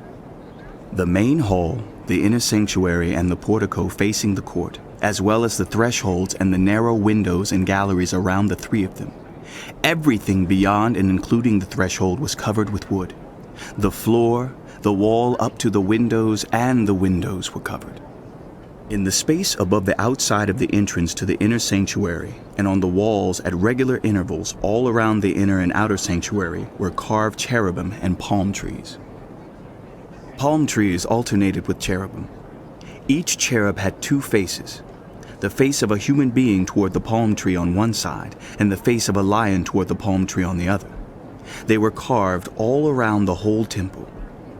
From the floor to the area above the entrance, cherubim and palm trees were carved on the wall of the main hall. The main hall had a rectangular doorframe, and the one at the front of the most holy place was similar. There was a wooden altar 3 cubits high and 2 cubits square. Its corners, its base, and its sides were of wood. The man said to me, "This is the table that is before the Lord." Both the main hall and the most holy place had double doors. Each door had 2 leaves, 2 hinged leaves for each door. And on the doors of the main hall were carved cherubim and palm trees like those carved on the walls, and there was a wooden overhang on the front of the portico. On the side walls of the portico were narrow windows with palm trees carved on each side. The side rooms of the temple also had overhangs. The man led me northward into the outer court and brought me to the rooms opposite the temple courtyard and opposite the outer wall on the north side. The building whose door faced north was 100 cubits long and 50 cubits wide. Both in the section 20 cubits from the inner court and in the section opposite the pavement of the outer court, gallery faced gallery at the 3 levels. In front of the rooms was an inner passageway 10 cubits wide and 100 cubits long. Their doors were on the north. Now the upper rooms were narrower, for the galleries took more space from them than the rooms on the lower and middle floors of the building. The rooms on the top floor had no pillars as the courts had, so they were smaller in the floor space than those on the lower and middle floors. There was an outer wall parallel to the rooms in the outer court. It extended in front of the rooms for 50 cubits. While the row of rooms on the side next to the outer court was 50 cubits long, the row on the side nearest the sanctuary was 100 cubits long. The lower rooms had an entrance on the east side as one enters them from the outer court. On the south side, along the length of the wall of the outer court, adjoining the temple courtyard and opposite the outer wall, were rooms with a passageway in front of them. These were like the rooms on the north. They had the same length and width with similar exits and dimensions. Similar to the doorways on the north were the doorways of the rooms on the south. There was a doorway at the beginning of the passageway that was parallel to the corresponding wall extending eastward by which one enters the rooms. Then he said to me, "The north and south rooms facing the temple courtyard are the priest rooms, where the priests who approach the Lord will eat the most holy offerings. There they will put the most holy offerings, the grain offerings, the sin offerings, and the guilt offerings, for the place is holy. Once the priests enter the holy precincts, they are not to go into the outer court until they leave behind the garments in which they minister, for these are holy. They are to put on other clothes before they go near the places that are for the people. When he had finished measuring what was inside the temple area, he led me out by the east gate and measured the area all around. He measured the east side with the measuring rod. It was 500 cubits. He measured the north side. It was 500 cubits by the measuring rod. He measured the south side. It was 500 cubits by the measuring rod. Then he turned to the west side and measured. It was 500 cubits by the measuring rod. So he measured the area on all four sides. It had a wall around it 500 cubits long and 500 cubits wide, to separate the holy. Man brought me to the gate facing east, and I saw the glory of the God of Israel coming from the east. His voice was like the roar of rushing waters, and the land was radiant with his glory. The vision I saw was like the vision I had seen when he came to destroy the city, and like the visions I had seen by the Kibar River, and I fell face down. The glory of the Lord entered the temple through the gate facing east. Then the Spirit lifted me up and brought me into the inner court, and the glory of the Lord filled the temple. While the man was standing beside me, I heard someone speaking to me from inside the temple. He said, "Son of man, this is the place of my throne, and the place for the soles of my feet. This is where I will live among the Israelites forever. The house of Israel will never again defile my holy name, neither they nor their kings, by their prostitution and the funeral offerings for their kings at their death. When they placed their threshold next to my threshold, and their doorpost beside my doorpost, with only a wall between me and them, they defiled my holy name by their detestable practices. So I destroyed them in my anger. Now let them put away from me their prostitution and the funeral offerings for their kings, and I will live among them forever. Son of man, describe the temple to the people of Israel, that they may be ashamed of their sins. Let them consider its perfection, and if they are ashamed of all they have done, make known to them the design of the temple, its arrangement, its exits and entrances, its whole design, and all its regulations and laws. Write these down before them, so that they may be faithful to its design and follow all its regulations. This is the law of the temple. All the surrounding area on top of the mountain will be most holy. Such is the law of the temple." These are the measurements of the altar in long cubits, that cubit being a cubit and a handbreadth. Its gutter is a cubit deep and a cubit wide, with a rim of 1 span around the edge. And this is the height of the altar. From the gutter on the ground up to the lower ledge that goes around the altar, it is 2 cubits high, and the ledge is a cubit wide. From this lower ledge to the upper ledge that goes around the altar, it is 4 cubits high, and that ledge is also a cubit wide. Above that, the altar hearth is 4 cubits high, and 4 horns project upward from the hearth. The altar hearth is square, 12 cubits long and 12 cubits wide. The upper ledge also is square, 14 cubits long and 14 cubits wide. All around the altar is a gutter of 1 cubit with a rim of half a cubit. The steps of the altar face east. Then he said to me, "Son of man, this is what the sovereign Lord says.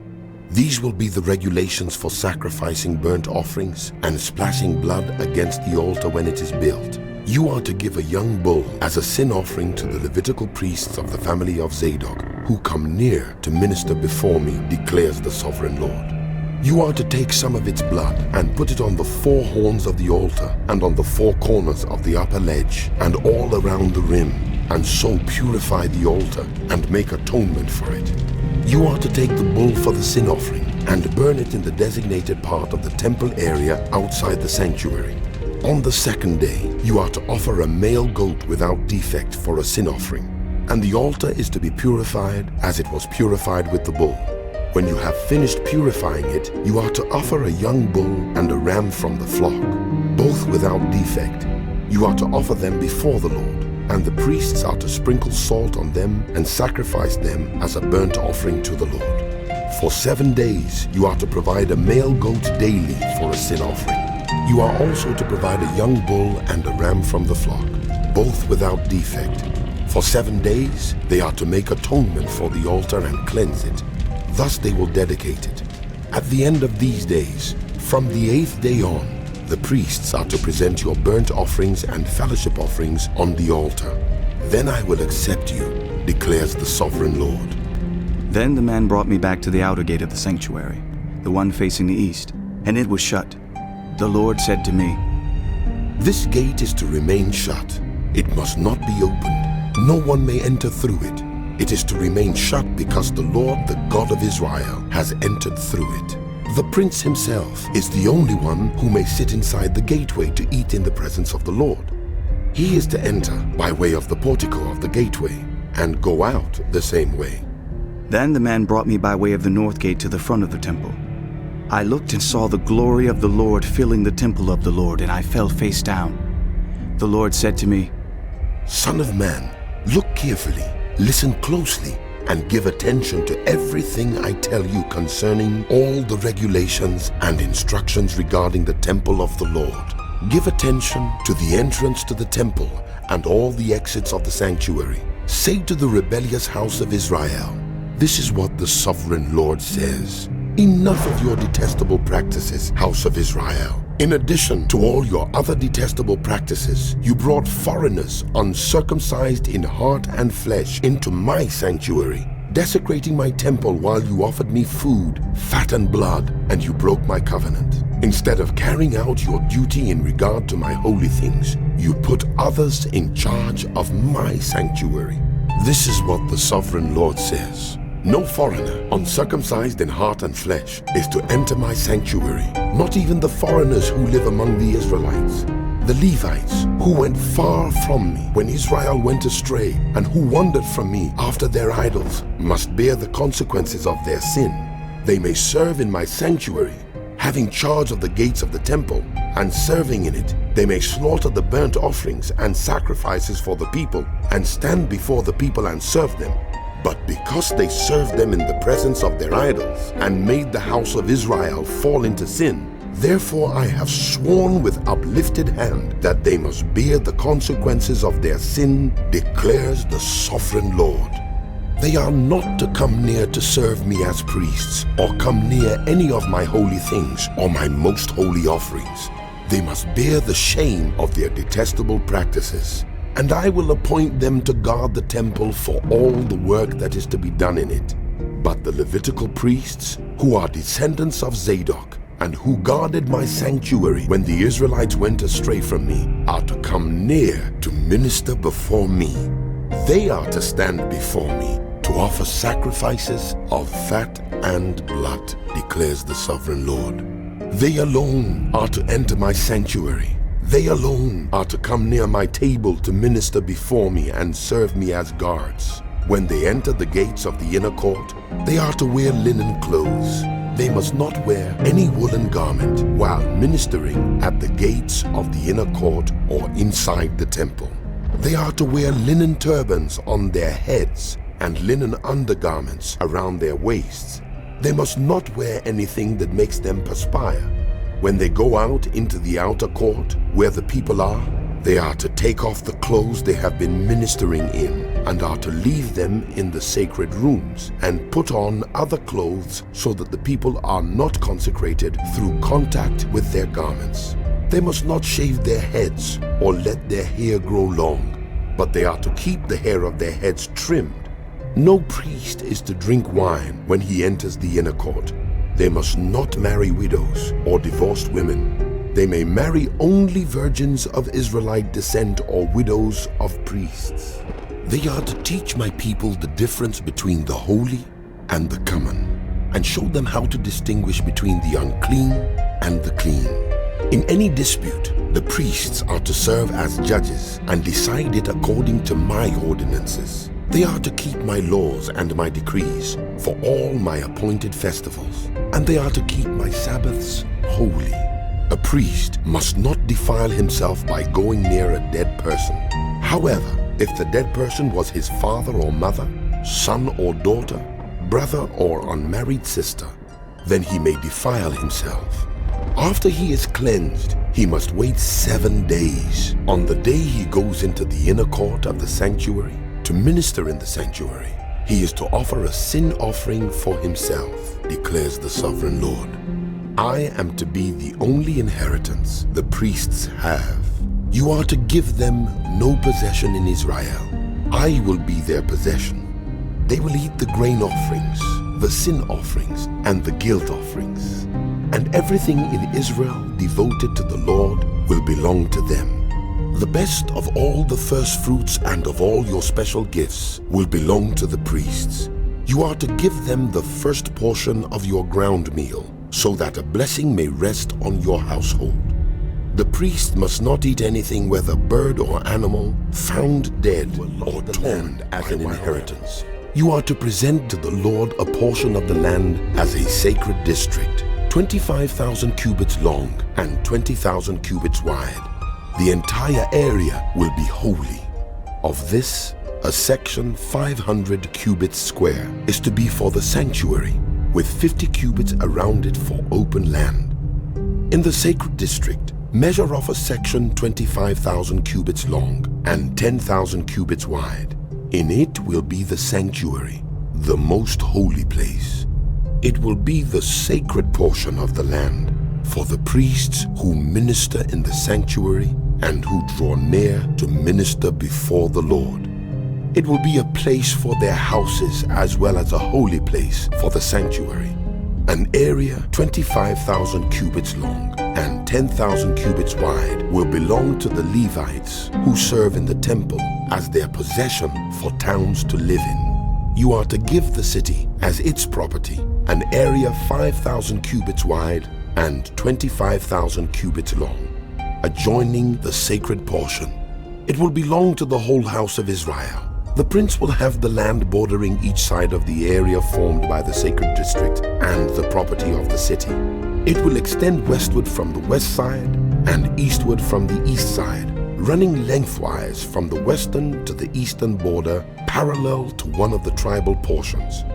This land will be his possession in Israel, and my princes will no longer oppress my people, but will allow the house of Israel to possess the land according to their tribes. This is what the sovereign Lord says. You have gone far enough, princes of Israel. Give up your violence and oppression and do what is just and right. Stop dispossessing my people, declares the sovereign Lord. You are to use accurate scales, an accurate ephah, and an accurate bath. The ephah and the bath are to be the same size, the bath containing 1/10 of a homer and the ephah 1/10 of a homer. The homer is to be the standard measure for both. The shekel is to consist of 20 gerahs. 20 shekels plus 25 shekels plus 15 shekels equals 1 minna. This is the special gift you are to offer: 1/6 of an ephah from each homer of wheat and 1/6 of an ephah from each homer of barley. The prescribed portion of olive oil measured by the bath is 1/10 of a bath from each core, which consists of 10 baths or 1 homer, for 10 baths are equivalent to a homer. Also, 1 sheep is to be taken from every flock of 200 from the well-watered pastures of Israel. These will be used for the grain offerings, burnt offerings, and fellowship offerings to make atonement for the people, declares the sovereign Lord. All of the people of the land will be required to give this special offering to the prince in Israel. It will be the duty of the prince to provide the burnt offerings, grain offerings, and drink offerings at the festival, the new moons, and the Sabbath, at all the appointed festivals of the house of Israel. He will provide the sin offerings, grain offerings, burnt offerings, and fellowship offerings to make atonement for the house of Israel. This is what the sovereign Lord says. In the first month, on the first day, you are to take a young bull without defect and purify the sanctuary. The priest is to take some of the blood of the sin offering and put it on the doorpost of the temple, on the 4 corners of the upper ledge of the altar, and on the gatepost of the inner court. You are to do the same on the 7th day of the month for anyone who sins unintentionally or through ignorance. So you are to make atonement for the temple. In the first month, on the 14th day, you are to observe the Passover, a festival lasting 7 days, during which you shall eat bread made without yeast. On that day, the prince is to provide a bull as a sin offering for himself and for all the people of the land.